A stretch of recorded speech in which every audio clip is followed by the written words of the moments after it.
ದೇಶ ಹಾಗೂ ರಾಜ್ಯದ ಪ್ರಚಲಿತ ವಿದ್ಯಮಾನಗಳು ಮತ್ತು ವಿಷಯಗಳ ಬಗ್ಗೆ ವೀಕ್ಷಕರೇ ನೀವುಗಳು ನಿಮ್ಮ ಗ್ರಾಮಗಳ ಪಂಚಾಯಿತಿ ಕಟ್ಟೆಯಲ್ಲಿ ಮಾತುಕತೆ ನಡೆಸೋದು ಸರ್ವೇ ಸಾಮಾನ್ಯ. ಅದೇ ರೀತಿ ನಿಮ್ಮ ಗ್ಯಾರಂಟಿ ನ್ಯೂಸ್ನಲ್ಲೂ ಕೂಡ ಇವತ್ತಿನ ರಾಧಕ ಪಂಚಾಯಿತಿಯಲ್ಲಿ ನಾವು ಒಂದು ವಿಷಯದ ಬಗ್ಗೆ ಮಾತಾಡ್ತಾ ಇದ್ದೇವೆ. ಇದು ಇಡೀ ದೇಶವನ್ನ ಕಾಡ್ತಾ ಇರುವಂತಹ ಒಂದು ಸಮಸ್ಯೆ. ದೇಶ ಅಷ್ಟೇ ಅಲ್ಲ, ಇಡೀ ಪ್ರಪಂಚದಾದ್ಯಂತ ಬಿಕ್ಕಟ್ಟನ್ನು ಸೃಷ್ಟಿಸಿರುವಂತಹ ಸಮಸ್ಯೆ.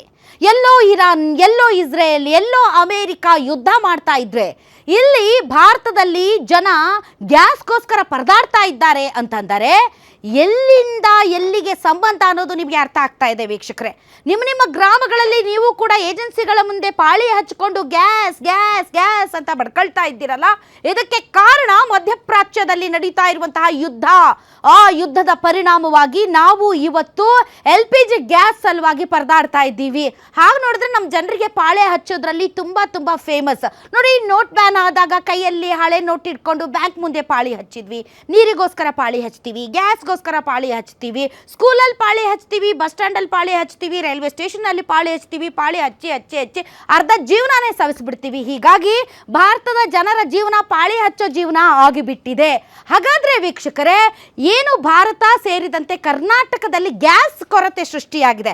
ಆಟೋ ಚಾಲಕರು, ಮನೆಯಲ್ಲಿರುವಂತಹ ಹೆಣ್ಣುಮಕ್ಕಳು, ಇಂದಿರಾ ಕ್ಯಾಂಟೀನು, ಸ್ಕೂಲು, ಆಸ್ಪತ್ರೆ, ಎಲ್ಲಿ ನೋಡಿದರಲ್ಲಿ ಹೋಟೆಲ್ಗಳು ಎಲ್ಲ ಕ್ಲೋಸ್ ಆಗಿದ್ದಾವೆ. ಬಿಕಾಸ್ ಗ್ಯಾಸ್ ಕೊರತೆ ಇದೆ. ಹಾಗಾದರೆ ಗ್ಯಾಸ್ ಕೊರತೆಗೆ ಕಾರಣ ಏನು? ಗ್ಯಾಸ್ ಕೊರತೆಗೆ ನಮ್ಮ ತೈಲ ನೀತಿ ಕಾರಣನಾ, ನಮ್ಮ ಬೇಜವಾಬ್ದಾರಿತನ ಕಾರಣ, ಅಥವಾ ನಾವು ಯಾವುದೇ ಮುಂಜಾಗ್ರತೆ ಇಲ್ಲದೆ ಇರೋ ಥರ ವ್ಯವಸ್ಥೆಯನ್ನು ಮಾಡಿರೋದು ಕಾರಣನಾ, ಕಾಳಸಂತೆಕೋರರು ಕಾರಣನಾ, ಕೃತಕ ಅಭಾವ ಸೃಷ್ಟಿಯಾಗಿರೋದು ಕಾರಣನಾ?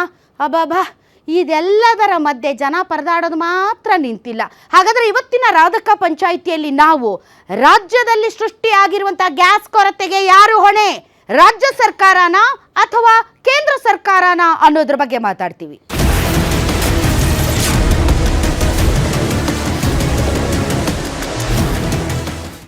ರಾಧಕ ಪಂಚಾಯಿತಿಯಲ್ಲಿ ಗ್ಯಾಸ್ ಕೊರತೆ, ಗ್ಯಾಸ್ ಅಭಾವಕ್ಕೆ ಯಾರು ಕಾರಣ? ಕೇಂದ್ರ ಸರ್ಕಾರನ, ರಾಜ್ಯ ಸರ್ಕಾರನ? ಈ ಬಗ್ಗೆ ಮಾತಾಡೋದಕ್ಕೆ ವಿವಿಧ ಪಕ್ಷಗಳ ಮುಖಂಡರು ಮತ್ತು ಪತ್ರಕರ್ತರು ನಮ್ಮೊಂದಿಗಿದ್ದಾರೆ. ಬನ್ನಿ ಅವರನ್ನ ವೆಲ್ಕಮ್ ಮಾಡೋಣ. ನಮ್ಮೊಂದಿಗೆ ಇದ್ದಾರೆ ಹಿರಿಯ ಪತ್ರಕರ್ತರು ಮತ್ತು ರಾಜಕೀಯ ವಿಶ್ಲೇಷಕರು ಆದಂತಹ ಬಸವರಾಜ್ ಇಟ್ನಾಳ್ ಅವರು. ಸರ್, ತಮಗೆ ವಿಶೇಷ ಕಾರ್ಯಕ್ರಮಕ್ಕೆ ಸ್ವಾಗತ.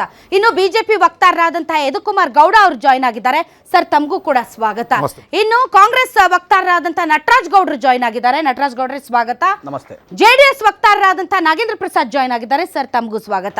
ಇನ್ನು ವೀಕ್ಷಕರೇ, ತಮ್ಮ ಪರವಾಗಿ ಅಂದರೆ ವೀಕ್ಷಕರ ಪರವಾಗಿ ಅಭಿಪ್ರಾಯವನ್ನ ಮಂಡಿಸೋದಕ್ಕೆ ನಮ್ಮೊಂದಿಗೆ ಸಾಕಷ್ಟು ಜನ ಆಡಿಯನ್ಸ್ ಇದ್ದಾರೆ. ಬನ್ನಿ ಅವ್ರನ್ನೂ ಕೂಡ ವೆಲ್ಕಮ್ ಮಾಡೋಣ. ತಮ್ಮೆಲ್ಲರಿಗೂ ಕೂಡ ರಾಧಕ ಪಂಚಾಯಿತಿ ವಿಶೇಷ ಕಾರ್ಯಕ್ರಮಕ್ಕೆ ಸ್ವಾಗತ. ಹಾಗಾದ್ರೆ ನಮ್ಮ ಡಿಸ್ಕಷನ್ ಅನ್ನ ಆರಂಭಿಸೋಣ. ಮೊದಲನೇದಾಗಿ ನಾನು ಬಿಜೆಪಿ ವಕ್ತಾರರನ್ನ ಮಾತಾಡಿಸ್ತೀನಿ. ಸರ್, ಗ್ಯಾಸ್ ಕೊರತೆಗೆ ಯಾರು ಕಾರಣ? ಎಸ್, ಯುದ್ಧ ಕಾರಣ. ಆದರೂ ಕೂಡ ಯುದ್ಧದಂತಹ ಪರಿಸ್ಥಿತಿ ನಿರ್ಮಾಣವಾದಂತಹ ಸಂದರ್ಭದಲ್ಲಿ ನಾವು ಮುಂಜಾಗ್ರತೆ ವಹಿಸಬೇಕಾಗಿತ್ತಾ, ಅಥವಾ ನಾವು ಎದುರಾಗಬಹುದಾದಂಥ ಸವಾಲುಗಳಿಗೆ ಸಮರ್ಥವಾಗಿ ನಿಭಾಯಿಸೋದಕ್ಕೆ ಬೇಕಾದಂತಹ ವ್ಯವಸ್ಥೆ ಮಾಡ್ಕೋಬೇಕಾಗಿತ್ತಾ? ಕೇಂದ್ರ ಸರ್ಕಾರ ವ್ಯವಸ್ಥೆ ಮಾಡಿದರೂ ಕೂಡ ಕಾಂಗ್ರೆಸ್ ರೂಲ್ಡ್ ಸ್ಟೇಟ್ಗಳಲ್ಲಿ ಬೇಕು ಅಂತ ಕೃತಕ ಅಭಾವವನ್ನು ಸೃಷ್ಟಿಸಲಾಗ್ತಾ ಇದೆಯಾ? ತಮ್ಮ ಅನಾಲಿಸಿಸ್ ಏನು ಸರ್? ಮೊದಲನೇದಾಗಿ this is not an India crisis, this is A global crisis. ಅದು ಎಲ್ಲರಿಗೂ ಗೊತ್ತಿರುವಂಥದ್ದು, ಇದು ಮಾಡಿರುವಂಥದ್ದು. ಅದು ಯಾವುದೇ ಒಂದು ದೇಶ ಎಂತಾರೆ, ಇದು ಮ್ಯಾನ್ ಮೇಡ್ ಅಂತಲ್ಲ, ಇದು ಗಾಡ್ ಫೋರ್ಸ್ ಮೇಜರ್ಸ್ ಅಂತ ಬರುತ್ತಲ್ಲ, ಆ ಒಂದು ಕ್ಲಾಸ್ನಲ್ಲಿ ಬರುವಂಥದ್ದು. ಇಟ್ಸ್ ನಾಟ್ ಅಂಡರ್ ಜನ ಯಾಕೆ ಸಾಯ್ಬೇಕು ಮೇಡಮ್? ಅದಲ್ಲಿ ಜನ ಅವ್ರ ಆಯಸ್ಸಿರೋವರೆಗೂ ಇರಲೇಬೇಕಾಗತ್ತೆ ಒಂದು. ಆದರೆ ಪ್ರತಿಯೊಂದು ಸರ್ಕಾರ ಈ ಥರದ ಅನ್ವಾಂಟೆಡ್ ಸಿಚುವೇಶನ್ಸ್, ಅನ್ವಾಂಟೆಡ್ ವಾರ್ಸ್ ಬೇರೆ ದೇಶದ ಮೇಲೆ ಬರಬೇಕಾದಾಗ ಮುಂಜಾಗ್ರತಾ ಕ್ರಮವಾಗಿ ಕೆಲವಂಥದ್ದು ಇದ್ದೇ ಇರುತ್ತೆ. And also to respect the sovereignty of the nations, ಅವರ ಒಂದು ಸಾರ್ವಭೌಮತ್ವವನ್ನು ರಕ್ಷಿಸ್ಕೊಳ್ಬೇಕು, ಜನರನ್ನು ರಕ್ಷಿಸ್ಕೊಳ್ಬೇಕು, ಜನರ ಜೀವನ ಪಾಠವನ್ನು ರಕ್ಷಿಸ್ಕೊಳ್ಬೇಕಾದಂಥ ಪ್ರತಿಯೊಂದು ದೇಶದ ಸರ್ಕಾರದ ಕರ್ತವ್ಯ. ಆ ಇದರಲ್ಲಿ ಭಾರತ ತನ್ನ ಕರ್ತವ್ಯವನ್ನು ಸಮರ್ಪಕವಾಗಿ ಮಾಡಿದೆ, ಭಾರತದ ಸರ್ಕಾರವನ್ನು ಸಮರ್ಪಕ ಮಾಡಿದೆ. ಈ ಥರ ಪ್ರತಿಯೊಂದು ದೇಶಕ್ಕೂ ತನ್ನ ಸಾರ್ವಭೌಮತೆಯನ್ನು ಸಾಬೀತುಪಡಿಸ್ಕೊಳ್ಳುವಂಥ ಪ್ರತಿಯೊಂದು ಇದೆ. ಈಗಿನ ಭಾರತ ಸರ್ಕಾರ, ನರೇಂದ್ರ ಮೋದಿಯವರ ನೇತೃತ್ವದ ಭಾರತ ಸರ್ಕಾರ ತನ್ನ ವ್ಯಾಪ್ತಿಯಲ್ಲಿ ಮಾಡಬೇಕಾದಂಥ ಪ್ರತಿಯೊಂದು ಕೆಲಸವನ್ನು ಮಾಡಿದೆ. ಒಂದು, ಯಾಕೆಂದರೆ ಸ್ಟ್ರಾಟಜಿಕ್ ರಿಸರ್ವ್ಸ್. ನಾವು ಇದಕ್ಕಿಂತ ಮುಂಚೆ ಫೆಬ್ರವರಿ 9 ರಾಜ್ಯಸಭೆಯಲ್ಲಿ ಹೇಳಬೇಕಾದಾಗ ಹರ್ದೀಪ್ ಸಿಂಗ್ ಪೂರಿ ಅವರು ಹೇಳಿದಂಥದ್ದು, we have a strategic reserve that can go up to 75 to 85 days ಅಂತ ರಾಜ್ಯಸಭೆಯಲ್ಲಿ ಹೇಳಿದಂಥದ್ದು. 75 to 80 days ಅಂತಂದ್ರು ಒಂದು ವಾರಕ್ಕೇನೆ ವಿಲವಿಲ ಅಂತ ಒದ್ದಾಡಿ ಜನ ಗ್ಯಾಸ್ಗೋಸ್ಕರ ಮೂರ್ಛೆ ಹೋಗ್ತಾ ಇದ್ದಾರೆ ಸರ್, ಒಬ್ರಿಗೊಬ್ರು ಬಡ್ದಾಡ್ಕೊತಾ ಇದ್ದಾರೆ. Let me ಗ್ಯಾಸ್ ನೋಡಿದ ತಕ್ಷಣ ಏನೋ ವಜ್ರ ವೈಡೂರ್ಯ ಸಿಕ್ತು ಅನ್ನೋ ತರ ಓಟ. ಸೊ 1 ವಾರಕ್ಕೇನೆ 60-70 ದೂರದ ಮಾತು. ಜಸ್ಟ್ 6 days, 6 daysಗೆನೆ ಹಾಹಾಕಾರ. Let me complete madam, let me complete. Yes, ಈಗ then after fact is this. Madam. ನೀವು ಹೇಳ್ತಿರೋದು ನಾನು ಒಪ್ಕೊಳ್ತೀನಿ. ಹರ್ದೀಪ್ ಸಿಂಗ್ ಪುರಿ ಅವರು 70 ದಿನ ನಮಗೆ ಯಾವುದೇ ಕೊರತೆ ಇಲ್ಲ, 70 ದಿನಕ್ಕೆ ಆಗೋಷ್ಟು ನಮ್ಮ ಹತ್ರ ಸ್ಟಾಕ್ ಇದೆ, ಯಾವುದೇ ತೊಂದರೆ ಆಗಲ್ಲ ಅಂತ ಅವ್ರು ಹೇಳಿದ್ರಷ್ಟೇ. ಅದು ಭಾಷಣಕ್ಕೆ ಸೀಮಿತ ಆಯಿತು. ಆನ್ ಗ್ರೌಂಡ್, ಅಯೋಧ್ಯೆಯ ರಾಮನ ದೇವಸ್ಥಾನದಲ್ಲಿ ಪ್ರಸಾದ ಇಲ್ಲ. ಅಯೋಧ್ಯೆಯ ರಾಮ ಈ ದೇಶವನ್ನು ಆಳೋರು ಯಾರು ಅಂತ ನಿರ್ಧಾರ ಮಾಡುವಷ್ಟು ಶಕ್ತಿಶಾಲಿ ಆದಂತಹ ದೇವರು. ಆ ದೇವರ ಸನ್ನಿಧಿಯಲ್ಲೇನೆ ಪ್ರಸಾದ ಇಲ್ಲ. ಇನ್ನು ನಮ್ಮ ಲೋಕಲ್ ದೇವರುಗಳ ಕತೆ ಹೇಳ್ಬೇಕಾ? Let me complete madam. ಇದಿರ್ಬೇಕಾದಾಗ ಸ್ಟ್ರಾಟಜಿಕ್ ರಿಸರ್ವ್ಸ್ ಅಂತ ಅಂದಾಗ ಭಾರತಕ್ಕೆ ಪೆಟ್ರೋಲ್ ಮತ್ತೆ ಕ್ರೂಡ್ ಆಯಿಲ್ಸ್ ನ ಸ್ಟೋರ್ ಮಾಡ್ಕೊಳ್ಳುವಂತ 4 lakh crore, that is the capacity India has got ಇದ್ರಲ್ಲಿ. ಅದೇ LPG ನ ಇದು ಸ್ಟೋರ್ ಮಾಡಬೇಕು ಅಂದ್ರೆ it cost more then the import prices. This is a factual set. ಅದಕ್ಕೆಂದ್ರೆ ಅದು ಸ್ಟೋರ್ಡ್ ಮತ್ತೆ ಕೋಲ್ಡ್ ರೂಮ್ ಇರಬೇಕಾದ್ರೆ ನಮ್ ಪಾಯಿಂಟ್ ಏನು ಅಂತಂದ್ರೆ ಈ ಒಂದು ಪರಿಸ್ಥಿತಿನಲ್ಲಿ ಸರ್ಕಾರ ಹೇಳಿದೆ ಹೌಸ್ ಹೋಲ್ಡ್ 87% ಏನು ಹೌಸ್ ಹೋಲ್ಡ್ ಅಂದ್ರೆ ಮನೆ ಬಳಕೆ ಗೃಹ ಬಳಕೆ ಏನಿದೆ ಅದಕ್ಕೆ ಪ್ರಯಾರಿಟಿ ಕೊಡ್ತಾ ಇದ್ದೀವಿ. ನೆಕ್ಸ್ಟ್ ಹಾಸ್ಪಿಟಲ್ಸ್ ಮತ್ತೆ ಒಂದ್ ನಿಮಿಷ madam, let me complete madam, ನಾನು ಕಂಪ್ಲೀಟ್ ಮಾಡ್ತೀನಿ. ತುಂಬಾ ಚೆನ್ನಾಗಿದೆ, ಬಟ್ ಕೇಳೋದಕ್ಕಲ್ಲ ಮೇಡಮ್, ಇರೋದಕ್ಕೇನೆ ಪರಿಸ್ಥಿತಿ ಏನಿದೆ ಅನ್ನೋದ್ರ ಬಗ್ಗೆ ತಮಗೆ ಗೊತ್ತಿದೆಯಾ? ಗೊತ್ತಿರೋದಕ್ಕೆ ನಾವು ಇಲ್ಲಿ ಬಂದು ಮಾತಾಡ್ತಾ ಇರೋದು ಮೇಡಮ್. ಅಲ್ಲಿ ಮೇಡಮ್ ಸರ್ಕಾರ ಹೇಳಿರೋಂಥದ್ದನ್ನ ನಾನು ಹೇಳೋದಲ್ಲ ಸರ್, ನನಗೆ ಬೇಕಾಗಿರೋದು ಸರ್ಕಾರ, ಸಿದ್ದರಾಮಯ್ಯನವ್ರು ಏನ್ ಹೇಳ್ತಾರೆ, ಮೋದಿ ಅವ್ರು ಏನ್ ಹೇಳ್ತಾರೆ ಅಲ್ಲ, ಆನ್ ಗ್ರೌಂಡ್ ಪರಿಸ್ಥಿತಿ ಯಾವ ರೀತಿ ಇದೆ, ಆನ್ ಗ್ರೌಂಡ್ ಪರಿಸ್ಥಿತಿನ ಯಾವ ರೀತಿ ಎದುರಿಸಬೇಕಾಗತ್ತೆ, ಅದಕ್ಕೆ ಯಾವುದು ಪ್ರಯಾರಿಟೈಸ್ ಮಾಡಿರೋದಂಥದ್ದು ಕೇಂದ್ರ ಸರ್ಕಾರ ಹೇಳಿರುವಂಥದ್ದು. ಹೌಸ್ ಹೋಲ್ಡ್ ಡೊಮೆಸ್ಟಿಕ್ ಇದಕ್ಕೆ ಫಸ್ಟ್ ಪ್ರಯಾರಿಟಿ ಕೊಡಬೇಕು ಅಂತ ಹೇಳ್ತಾ ಇರುವಂಥದ್ದು. ಅದಕ್ಕೋಸ್ಕರ 3 ತೈಲ ಕಂಪನಿಗಳು IOCL, BPCL ಮತ್ತೆ HPCL ಕಂಪನೀಸ್ದು ಕಮಿಟಿ ಇದು ಮಾಡಿ whatever the things domestic ಕನ್ಸ್ಯೂಮರ್ಸ್ಗೆ ಫಸ್ಟ್ ಪ್ರಯಾರಿಟಿ ಕೊಡಬೇಕು. ಆಮೇಲೆ ಎಜುಕೇಷನ್ ಇದಕ್ಕೆ, ಆಮೇಲೆ ಹಾಸ್ಪಿಟಲೈಸೇಷನ್ಸ್ಗೆ. This is the things first to ಅಲ್ವಾ ಅದಲ್ಲಿ ಜನರಿಗೆ ಇದಾಗಬೇಕಾಗಿರುವಂಥದ್ದು. ದೆನ್ ಹೌದು ಕಮರ್ಷಿಯಲ್ ಸಿಲಿಂಡರ್ ಅದು ಅಭಾವ ಇದೆ, ಒಪ್ಕೊಂತೀನಿ, ಅದು ಗೌರ್ಮೆಂಟು ಒಪ್ಕೊಂಡಿದೆ, ನಾವು ಒಪ್ಕೊಂತೀವಿ. This is the crisis period ಅಂದಾಗ we as a customers are we as a consumers are the people of the nations ಅಂದಾಗ ನಾವು ಸಹಕಾರ ಕೊಡಲೇಬೇಕಾಗತ್ತೆ. ಕಷ್ಟ ಆಗುತ್ತೆ. ಆದರೆ ಪ್ರೈಮ್ ಮಿನಿಸ್ಟರ್ ನಿನ್ನೆ ಮೋದಿಜಿ ಅವರು ಹೇಳ್ಬೇಕಾದಾಗ ನಾವು ಈ ತರದ ಹಲವಾರು ವಿಷಯಗಳನ್ನ ದೇಶ ಎದುರಿಸಿದೆ, ಅದರಿಂದ ಒಳಗಡೆ ಬಂದಿದೆ, ಇದನ್ನು ಕೂಡ ನಾವು ವಿ ವಿಲ್ ಸೇಲ್ ಥ್ರೂ ಅಂತ ಹೇಳಿರುವಂತದ್ದು. ಕೊರತೆ ಇದೆ, ಆ ಕೊರತೆನ ನಾವು ಹೇಗೆ ರ್ಯಾಷನಲೈಸ್ ಆಗಿ ಅದನ್ನ ಸೇಲ್ ಥ್ರೂ ಮಾಡಬೇಕಾಗಿರುವಂಥದ್ದು ಪ್ರತಿಯೊಬ್ಬ ನಾಗರಿಕರಿಗೂ ಕರ್ತವ್ಯ, ಸರ್ಕಾರದಗಳದ್ದು ಕರ್ತವ್ಯ. All right. ಹಾಗಾದ್ರೆ ಈ ಕೆಯಾಸ್ ಯಾಕೆ ಆಗ್ತಾ ಇದೆ? ಯಾಕೆ ಈ ರೀತಿಯಾದಂಥ ಒಂದು ಪ್ರಕ್ಷುಬ್ಧ ರೀತಿಯ ವಾತಾವರಣ ಸೃಷ್ಟಿ ಆಗ್ತಾ ಇದೆ? ಜನ ಗ್ಯಾಸ್ಗೋಸ್ಕರ ಏಜೆನ್ಸಿಗಳಿಗೆ ಮುಗಿಬೀಳ್ತಾ ಇದ್ದಾರೆ, ಹೋಟೆಲ್ಗಳು ಬಂದಾಗಿದೆ, CNG ಗ್ಯಾಸ್ ಸಿಗ್ತಾ ಇಲ್ಲ ಅಂತ ಆಟೋ ಚಾಲಕರು ಆಟೋಗಳನ್ನು ಓಡಿಸ್ತಾ ಇಲ್ಲ, ಇಂದಿರಾ ಕ್ಯಾಂಟೀನಲ್ಲಿ ಗ್ಯಾಸ್ ಇಲ್ಲ ಅಂತ ಇಂದಿರಾ ಕ್ಯಾಂಟೀನಲ್ಲಿ ಅಡುಗೆ ಮಾಡ್ತಾ ಇಲ್ಲ, ಬಿಸಿ ಊಟ ಕೊಡೋಕ್ಕಾಗ್ತಾ ಇಲ್ಲ ಬಿಕಾಸ್ ಗ್ಯಾಸ್ ಇಲ್ಲ. ಮತ್ತು ರೋಗಿಗಳಿಗೆ ತಾಲೂಕು ಆಸ್ಪತ್ರೆಗಳಾಗಿರ್ಬೋದು, ಜಿಲ್ಲಾ ಆಸ್ಪತ್ರೆಗಳಲ್ಲಿ, ಕ್ಯಾಂಟೀನ್ಗಳಲ್ಲಿ ಏನೂ ಒಲೆ ಉರಿತಾ ಇಲ್ಲ ಬಿಕಾಸ್ ಗ್ಯಾಸ್ ಇಲ್ಲ.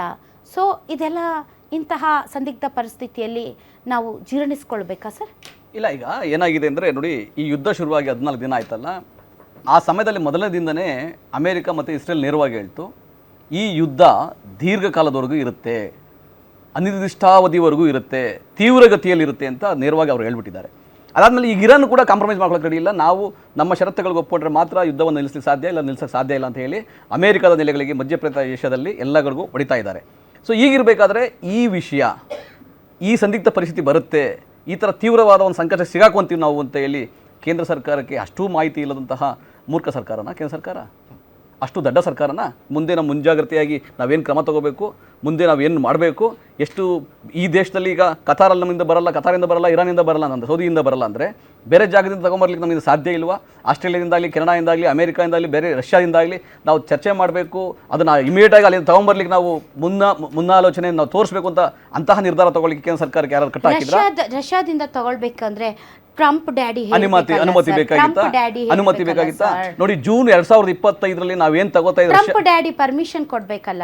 ಆ ದುರತ್ತ ಸ್ಥಿತಿಗೆ ನಮ್ಮ ದೇಶವನ್ನ ಈ ಸರ್ಕಾರ ನೂಕಿದೆ.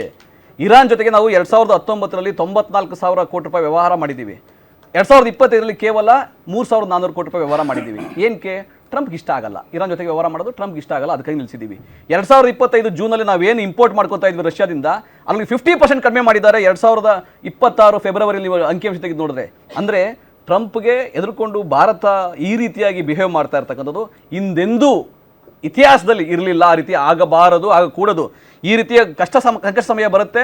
ಈ ಸಮಯದಲ್ಲಿ ನಾವು ಬೇರೆ ದೇಶಗಳಿಂದ ನಾವು ತೈಲವನ್ನು, LPG-ಯನ್ನ, CNG-ಯನ್ನು ತೆಗೆದುಕೊಳ್ಳಿಕ್ಕೆ ಮುಂಜಾಗ್ರತೆ ವಹಿಸಬೇಕು, ಕ್ರಮ ವಹಿಸಬೇಕು ಅಂತ. ಅಂದ್ರೆ ನಿಮ್ ಪ್ರಕಾರ Trump daddy is not important, ಈ ದೇಶದ ಜನ ಮತ್ತು ಈ ದೇಶದ ಭದ್ರತೆ, ಸಾರ್ವಭೌಮತ್ವ ನನಗೆ ಇಂಪಾರ್ಟೆಂಟು ಅಂತ ನೀವು ಬೇರೆ ಬೇರೆ ದೇಶಗಳ ಜೊತೆಗೆ ನಿಮ್ಮ ರಾಜ್ಯತಾಂತ್ರಿಕ ವ್ಯವಸ್ಥೆಯ ಅಡಿಯಲ್ಲಿ ಇನ್ನೊಂದಿಷ್ಟು ತೈಲ ಆಗಿರ್ಬೋದು ಅಥವಾ ಗ್ಯಾಸ್ ಆಗಿರ್ಬೋದು ತಾವು ಆಮದು ಮಾಡ್ಕೊಳ್ಬೇಕಾಗಿತ್ತು. ಖಂಡಿತವಾಗಿ ಮಾಡ್ಕೋಬೇಕಾಗಿತ್ತು. ಅದಕ್ಕೆ 10 ದಿನಗಳ ಮುಂಚೆನೇ ಇವರು ಪ್ರಕ್ರಿಯೆಗಳನ್ನ ಶುರು ಮಾಡಬೇಕಾಗಿತ್ತು. ಈಗ ಮಾರ್ಚ್ 10ನೇ ತಾರೀಕಿಗೆ ಏನು ಇವರು ಚರ್ಚೆ ಮಾಡ್ತಾ ಇದ್ರಲ್ಲ, ಈ 10 ದಿನ ಏನು ಮಾಡಿದ್ರಿ ನೀವು? ಯಾಕೆ ಈ 10 ದಿನ ಹಾಳು ಮಾಡಿದ್ರಿ? ನಿಮ್ಗೆ ಗೊತ್ತಲ್ಲ ಇಲ್ಲಿ ಏನು ನಡೀತಾ ಇದೆ, ಇರಾನು ಮತ್ತು ಇಸ್ರೇಲ್ ನಡುವೆ ಏನು ನಡೀತಾ ಇದೆ ನಿಮ್ಗೆ ಗೊತ್ತಿರಬೇಕಾದ್ರೆ ನೀವು ಯಾಕೆ ಮುಂಜಾಗ್ರತಾ ಕ್ರಮ ತಗೊಂಡಿಲ್ಲ? ನೀವು ಮಾಡಿರೋ ತಪ್ಪು. ಒಂದು, ರಷ್ಯಾ ಜೊತೆಗೆ ನಿಲ್ಲಿಸಬಾರ್ದಾಗಿತ್ತು. ಇವತ್ತು ರಷ್ಯಾ ಡಿಸ್ಕೌಂಟಲ್ಲಿ ಕೊಡಲ್ಲ ಅಂತ ಐತೆ, ತೈಲ ಕೊಡ್ತೀವಿ ಡಿಸ್ಕೌಂಟಲ್ಲಿ ಕೊಡೋದಿಲ್ಲ ಅಂತ ಹೇಳ್ತಾ ಇದೆ, ಸ್ಪಷ್ಟವಾಗಿ ಹೇಳ್ತಾ ಇದೆ. ಮೊದಲ ರೀತಿಯಲ್ಲಿ ಡಿಸ್ಕೌಂಟಲ್ಲಿ ಕೊಡಲ್ಲ ಅಂತ ಹೇಳ್ತಾರೆ. ಮುಂಚೆ ಎಲ್ಲ ನಮಗೆ ಬಹಳ ಡಿಸ್ಕೌಂಟೆಡ್ ಪ್ರೈಸಲ್ಲಿ ಕೊಡ್ತಾ ಇತ್ತು. ಸೊ ಈಗ ನಾವು ಆ ಪ್ರೈಸಲ್ಲಿ ಕೊಡೋಕೆ ಸಾಧ್ಯ ಆಗೋದಿಲ್ಲ ಅಂತ ನೇರವಾಗಿ ಹೇಳ್ತಾ ಇದ್ದಾರೆ. ಸೊ ಯಾರಿಗೆ ನಷ್ಟ ಆಗುತ್ತೆ? ಭಾರತದ ಆರ್ಥಿಕತೆ ನಷ್ಟ ಆಗುತ್ತೆ. ಯಾರಿಂದ ಆಗುತ್ತೆ? ನಿಮ್ಮ ತಪ್ಪು ತಿಳುವಳಿಕೆ, ತಪ್ಪು ನಡೆಯಿಂದ ಆಗ್ತಾ ಇದೆ. ಕೇಂದ್ರ ಸರ್ಕಾರ ಫಾರಿನ್ ಪಾಲಿಸಿಯಿಂದ, ವಿದೇಶಾಂಗ ನೀತಿಯಿಂದ, ಈಗ ವಿದೇಶಾಂಗ ನೀತಿಯಿಂದ ಹೆಂಗೆ ನೀವು ದೂರ ಆದ್ರಿ? ನೀವು ಯಾವಾಗ ಇರಾನು ಮಧ್ಯಪ್ರಾಚ್ಯ ದೇಶದ ಮೇಲೆ ಅಟ್ಯಾಕ್ ಮಾಡ್ತು, UAE ಮೇಲೆ, ಅಬುಧಾಬಿ ಮೇಲೆ, ನೀವೇನು ಮಾಡಿದ್ರಿ? ಸೌದಿ ಅರೇಬಿಯಾ ಮೇಲೆ ನೀವೇನು ಮಾಡಿದ್ರಿ? ಕಂಡಮ್ ಮಾಡಿದ್ರಿ. ಕೇಂದ್ರ ಸರ್ಕಾರ ಕಂಡಮ್ ಮಾಡ್ತು. ಆದರೆ ಇರಾನ್ ಮೇಲೆ ಆದಂಥ ಅಟ್ಯಾಕನ್ನು ಕೇಂದ್ರ ಸರ್ಕಾರ ಉದ್ದೇಶಪೂರ್ವಕವಾಗಿ ನಿರ್ಲಕ್ಷ್ಯ ಮಾಡ್ತು. ಅಮೆರಿಕ, ಇಸ್ರಾಯೇಲ್, ಇರಾನ್ ಮೇಲೆ ಅಟ್ಯಾಕ್ ಆಗಿದ್ದನ್ನ ಉದ್ದೇಶಪೂರ್ವವಾಗಿ ನಿರ್ಲಕ್ಷ್ಯ ಮಾಡಿ 6 ದಿನಗಳಾಯಿತು. ಕಮೇನಿ ಸತ್ತ 6 ದಿನಗಳ ಸಂತಾಪ ಸೂಚಿಸಿತು. ನಿನ್ನೆ ಮಾತಾಡ್ತಾ ಇದ್ದಾರೆ. ನೀವೇನು ಹಾರ್ಮೋಸ್ ಜಲಸಂಧಿಯನ್ನು ನೀವು ಓಪನ್ ಮಾಡಿ ನಮ್ಮ ಶಿಪ್ಗಳನ್ನ ಬಿಡಿ ಅಂತ ನಿನ್ನೆ ಮಾತಾಡ್ತಾ ಇದ್ದಾರೆ. ಇದು 10 ದಿನಗಳಿಂದನೇ ಮಾತಾಡಬೇಕಾಗಿತ್ತು. ಇರಾನು ಯಾವತ್ತೂ ಕೂಡ ಐತಿಹಾಸಿಕವಾಗಿ, ಸಾಂಪ್ರದಾಯಿಕವಾಗಿ ಭಾರತದ ಸ್ನೇಹಿತ. ನಮ್ಮ ಮಾತನ್ನ ಭಾರತದ ಯಾವುದೇ ಜನಪ್ರತಿನಿಧಿ ಹೇಳಿದ್ರೆ ಕೂಡ, ಸರ್ಕಾರ ಹೇಳಿದ್ರೆ ಅವ್ರು ಕೇಳ್ತಾರೆ. ಇರಾನ್ ಅವರು ಭಾರತದ ಮಾತನ್ನ ಕೇಳ್ತಾರೆ. ಇಲ್ಲಿವರೆಗೂ ಭಾರತ ಸರ್ಕಾರ ನಿನ್ನೆಯಿಂದ ಪ್ರಕ್ರಿಯೆ ಶುರು ಮಾಡಿದೆ ಹೊರತು 12-13 ದಿವಸದಿಂದ ಏನು ಸುಮ್ಮನಿದ್ರಿ? ಯಾಕೆ ಸುಮ್ಮನಿದ್ರಿ? ಈಗ ಕೇಂದ್ರ ಸರ್ಕಾರ ಹೇಳಿದೆ ನಮ್ಮಲ್ಲಿ ಸರಿಸುಮಾರು 60 ದಿನಗಳಿಗಾಗುವಂಥ ಒಂದು ದಾಸ್ತಾನು ನಮ್ಮಲ್ಲಿದೆ, ಅದರ ಬಗ್ಗೆ ಯಾವುದೇ ಆತಂಕ ಪಡಬೇಕಾದ ಅವಶ್ಯಕತೆ ಇಲ್ಲ ಅಂತಕ್ಕಂಥದ್ದು ಸ್ಪಷ್ಟವಾಗಿ ಹೇಳಿದೆ. ನಿನ್ನೆ ಮೊನ್ನೆ 28% ಕೂಡ ನಾವು ಉತ್ಪಾದನೆ ಹೆಚ್ಚಳ ಮಾಡೋದಕ್ಕೆ ಬೇರೆ ಬೇರೆ ಆಲ್ಟರ್ನೇಟಿವ್ಗಳ ಕಡೆಯಿಂದ ಕೂಡ ಮಾಡ್ತಾ ಇರ್ತಕ್ಕಂಥದ್ದು ತಾವು ನೋಡಿದ್ದೀರಾ. ನಾನೊಂದು ಮಾತನ್ನು ಕೇಳ್ತಾ ಇದ್ದೇನೆ. ರಾಜ್ಯ ಸರ್ಕಾರದಲ್ಲಿ, ಭಾರತ ದೇಶದಲ್ಲಿ ಅತಿ ಹೆಚ್ಚು ಕರ್ನಾಟಕ ರಾಜ್ಯದಲ್ಲಿ, ಅದು ಕಾಂಗ್ರೆಸ್ ಸರ್ಕಾರ ಇರ್ತಕ್ಕಂಥ ರಾಜ್ಯದಲ್ಲೇನೆ ಈ ಅಭಾವ ಸೃಷ್ಟಿಯಾಗೋದಕ್ಕೆ ಕಾರಣ ಒಂದು ಮಾತು ಹೇಳ್ತಾ ಇದ್ದೀನಿ. ಎಷ್ಟು ಏಜೆನ್ಸಿ ರಾಮನ್ ದೇವಸ್ಥಾನ ಮುಚ್ಚಿದ್ದಾರೆ ಮಾತಾಡಕ್ಕೆ ನಾವು ಹೇಳ್ತಿದ್ದೀವಿ. ತಪ್ಪು ಅನ್ನತಕ್ಕಂಥ ಮಾತು ಯಾವುದೇ ಕಾರಣಕ್ಕೂ ಇಲ್ಲ. ನಾನು ಸ್ಪಷ್ಟವಾಗಿ ಹೇಳ್ತಾ ಇದ್ದೀನಿ. ನೀವು ನಮ್ಮ ತಪ್ಪದಾರಿ ಹೇಳ್ತಾ ಇದ್ದೀರಾ. ನಾನು ಹೇಳ್ತಾ ಇರ್ತಕ್ಕಂಥ ರಾಜೇಂದ್ರ ಪ್ರಸಾದ್ ಅವರೇ, ಯುಪಿಯಲ್ಲಿ ಯಾರ ಆಡಳಿತ ಇದೆ? ಯುಪಿಯಲ್ಲಿ ಯಾರ ಆಡಳಿತ ಇದೆ? ಹೌದು ಮೇಡಮ್, ಅದನ್ನ ಮಾತಾಡಕ್ಕೆ ಬಿಡಿ, ಅವಕಾಶ ಕೊಡಿ ನನಗೆ.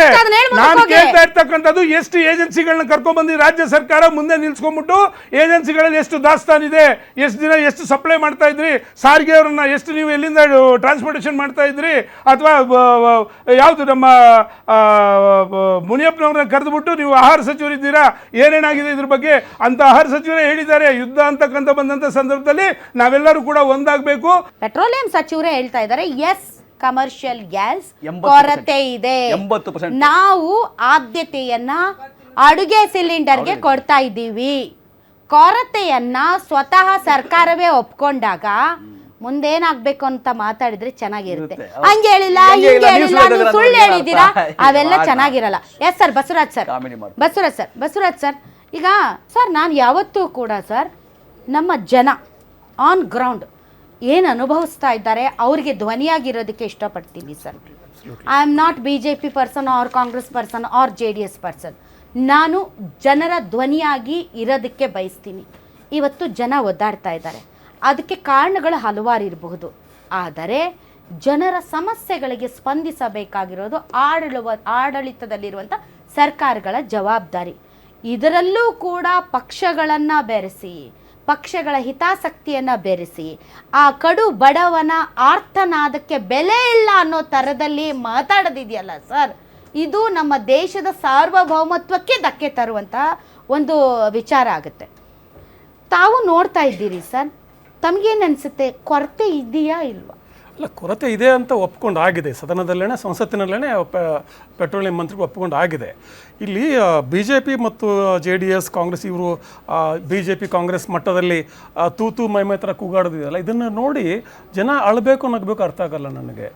ಪಾಪ ಜನ ಬೀದಿಲಿ ನಿಂತಿದ್ದಾರೆ, ಅವ್ರಿಗೆ ಅವರ ನಿಜವಾದ ಸಮಸ್ಯೆ ಅದು. ನನ್ನ ತಪ್ಪಲ್ಲ, ನಿನ್ನ ತಪ್ಪು ನಿನ್ನ ತಪ್ಪು ನಿನ್ನ ತಪ್ಪು ಅಂತ ಇವ್ರು ಜಗಳಾಡ್ಕೊಂಡು ಕೂತ್ಕೊಂಡ್ಬಿಟ್ರೆ ಏನು ಅರ್ಥ ಮಾಡ್ಬೇಕು ಜನ?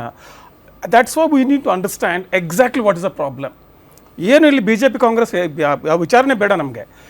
ಈ ಒಂದು ಪೆಟ್ರೋಲಿಯಂ ಮತ್ತು ಈ ಗ್ಯಾಸ್ ಇಲಾಖೆ ಯಾರ ಹತ್ರ ಇದೆ? ಕರ್ನಾಟಕ ಸರ್ಕಾರ ಹತ್ರ ಇದೆಯಾ, ಮಹಾರಾಷ್ಟ್ರ ಸರ್ಕಾರದ ಹತ್ರ ಇದೆಯಾ, ಅಥವಾ ಕೇಂದ್ರ ಸರ್ಕಾರದ ಹತ್ರ ಇದೆಯಾ? ವಿದೇಶಾಂಗ ವ್ಯವಹಾರ ಖಾತೆ ಯಾರ ಹತ್ರ ಇದೆ? ಕರ್ನಾಟಕ ಸರ್ಕಾರ ಹತ್ರ ಇದೆಯಾ, ತಮಿಳುನಾಡು ಸರ್ಕಾರದ ಹತ್ರ ಇದೆಯಾ, ಅಥವಾ ಕೇಂದ್ರ ಸರ್ಕಾರದ ಹತ್ರ ಇದೆಯಾ? ಎರಡು ಇಲಾಖೆ ಇರುವುದು ಕೇಂದ್ರ ಸರ್ಕಾರಗಳ ಹತ್ರ. ನಾವು ಅದಕ್ಕೋಸ್ಕರ ಕೇಂದ್ರ ಸರ್ಕಾರ ಏನನ್ನು ಮಾಡಿದೆ ಅನ್ನೋದು ನಾವು ಚರ್ಚೆ ಮಾಡಬೇಕಾಗ್ತದೆ. ಯಾಕೆ ಅವರ ಇಲಾಖೆಗಳು ಇವು ಯಾವ ರಾಜ್ಯದ ಇಲಾಖೆಗಳಲ್ಲ. ಹೌದು, ಇಲ್ಲಿ ಕಾಳಸಂತೆ ಆಗಿದ್ದರೆ ನಿಮ್ಮ ಸಪ್ಲೈಗಳು, ನಿಮ್ಮ ಏನು ಸಪ್ಲೈ ಅಡೆಕ್ವೇಟ್ ಆಗಿದ್ದರೆ, ಬೇಕಾದಷ್ಟು ಸಪ್ಲೈ ಇದ್ದರೆ ಬ್ಲ್ಯಾಕ್ ಮಾರ್ಕೆಟಿಂಗ್ ಯಾಕೆ ಆಗುತ್ತೆ? Exactly you are correct. ಕೊರತೆ ಇರೋದಕ್ಕೆ ಬ್ಲ್ಯಾಕ್ ಮಾರ್ಕೆಟಿಂಗ್ ಎಲ್ಲ ಕಡೆ ಆಗುತ್ತೆ. ಕರ್ನಾಟಕ ಮಾತ್ರ ಅಲ್ಲ, ಎಲ್ಲ ಕಡೆ ಆಗುತ್ತೆ ಅದು. When there is short supply ಕಡಿಮೆ ಇದ್ದಾಗ ಹಿಂಗಾಗುತ್ತೆ. ಆದರೆ ಏನು ಮಾಡಬೇಕಾಗಿತ್ತು ಕೇಂದ್ರ ಸರ್ಕಾರ, ಏನು ಮಾಡಲಿಲ್ಲ, ಅದನ್ನು ನೋಡ್ತಾ ಹೋಗ್ಬಿಟ್ರೆ ಭಾಳ ಭೀಕರವಾಗಿದೆ ವಾಸ್ತವ. ಯಾಕಂದರೆ ನಿರ್ಮಲಾ ಸೀತಾರಾಮನ್ ಬಜೆಟ್ ಮಂಡನೆ ಮಾಡುವಾಗ ಮೊದಲನೇ ಪ್ಯಾರಾಗ್ರಾಫಲ್ಲಿ ಹೇಳ್ತಾರೆ ಜಾಗತಿಕ ಪರಿಸ್ಥಿತಿ ಚೆನ್ನಾಗಿಲ್ಲ, ಇಲ್ಲಿ ಅನಿಶ್ಚಿತತೆ ಇದೆ, ಯುದ್ಧದ ಅನಿಶ್ಚಿತತೆ ಇದೆ ಅಂತ ಹೇಳ್ಕೊಂಡು ಏನು ಸಿದ್ಧತೆ ಮಾಡ್ಕೊಂಡ್ರೆ ಹಾಗಾದರೆ? ಕಳೆದ 3-4 ವರ್ಷಗಳಿಂದ ನಡೀತಾ ಇದೆ. ರಷ್ಯಾ ಉಕ್ರೇನ್ ಯುದ್ಧ ನಡೀತಾ ಇದೆ, ಮತ್ತು ಇಸ್ರೇಲ್ ಮತ್ತು ಇರಾನ್ ಮಧ್ಯೆ ಸಂಘರ್ಷ ನಡೀತಾ ಇದೆ. ನಿಮಗೇನು ಕಣ್ಣಿಗೆ ಕಾಣಲಿಲ್ವಾ? What was my foreign minister doing? Yadukumar ಅಂದರು ಫೋರ್ಸ್ ಮ್ಯಾಜ್ಯೂರು ಫಾರಿನ್ ಇದ್ರ ಡಿಪ್ಲೊಮಸಿಲಿ ಬರೋದಿಲ್ಲ, ಅದೊಂದು ಕಾಂಟ್ರಾಕ್ಚುಯಲ್ ವರ್ಡ್ ಅದು. ಫೋರ್ಸ್ ಮ್ಯಾಜ್ಯೂರ್ ಅಪ್ಲೈ ಆಗೋದು ಭೂಕಂಪ, ಪ್ರವಾಹ, ಮಳೆ ಇತ್ಯಾದಿಗಳಿಗೆ ಮಾತ್ರ. ಯುದ್ಧ, ವಾರ್ ಅಲ್ಲ. War is not unexpected. Yadukumar, war is not. Listen to me, but it is a contract. Listen to me, let me complete. ಈಗ ಅದು ಏನೇ ಇದ್ರೂ ಕೂಡ ಇಟ್ಸ್ ಕಾಂಟ್ರಾಕ್ಚುವಲ್ ಟರ್ಮ್. ನಿಮಗೆ ನೀವು ಒಬ್ಬ IFS ಅಧಿಕಾರಿಯಾಗಿ ರಿಟೈರ್ ಆಗಿದ್ದೀರಿ, ವಿದೇಶಾಂಗ ಸಚಿವರಾಗಿದ್ದೀರಿ, ಅನೇಕ ಪ್ರಧಾನಮಂತ್ರಿಗಳಂತೂ ಅರ್ಧ ಕಾಲ ಬೇರೆ ದೇಶದಲ್ಲಿ ಇರ್ತಾರೆ. ನಿಮ್ಗೆ ಗೊತ್ತಾಗ್ತಾ ಇಲ್ವೋ ಹೊರಗಡೆ ಏನಾಗ್ತಾ ಇದೆ ಅಂತ? ಏನು ನಡೀತಾ ಇದೆ ಜಗತ್ತಲ್ಲಿ ನಡೀತಾ ಗೊತ್ತಾಗ್ತಾ ಇಲ್ಲ ನಿಮಗೆ? How do you say it's unexpected? ಆಯಿತು, ಯುದ್ಧ ಆಯಿತು.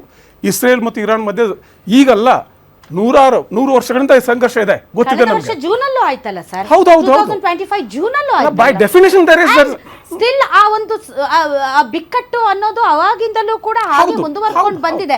ಅಂಡ್ ಭಾರತದ ಪ್ರತಿಯೊಬ್ಬ ಪ್ರಜೆಗೂ ಕೂಡ ಇದು ಗೊತ್ತು. ಭಾರತದ ಏನೂ ಅರಿಯದ ಮುಗ್ಧ ಜನರಿಗೂ ಗೊತ್ತು, ಇರಾನ್ ಮತ್ತು ಇಸ್ರೇಲ್ ನಡುವೆ ಯುದ್ಧ ಆಗ್ತಾ ಇದೆ, ಅಮೆರಿಕ ಇದರಲ್ಲಿ ಇಂಟರ್ಫಿಯರ್ ಆಗ್ತಾ ಇದೆ ಅಂತ. ಯಾಕೆ ಅಂದ್ರೆ ಭಾರತದಲ್ಲಿರುವಂತಹ ಮಾಧ್ಯಮಗಳು ಅದನ್ನ ಬಿತ್ತರಿಸ್ತಾ ಇದೆ, ಜನ ಮೀಡಿಯಾಗಳನ್ನ.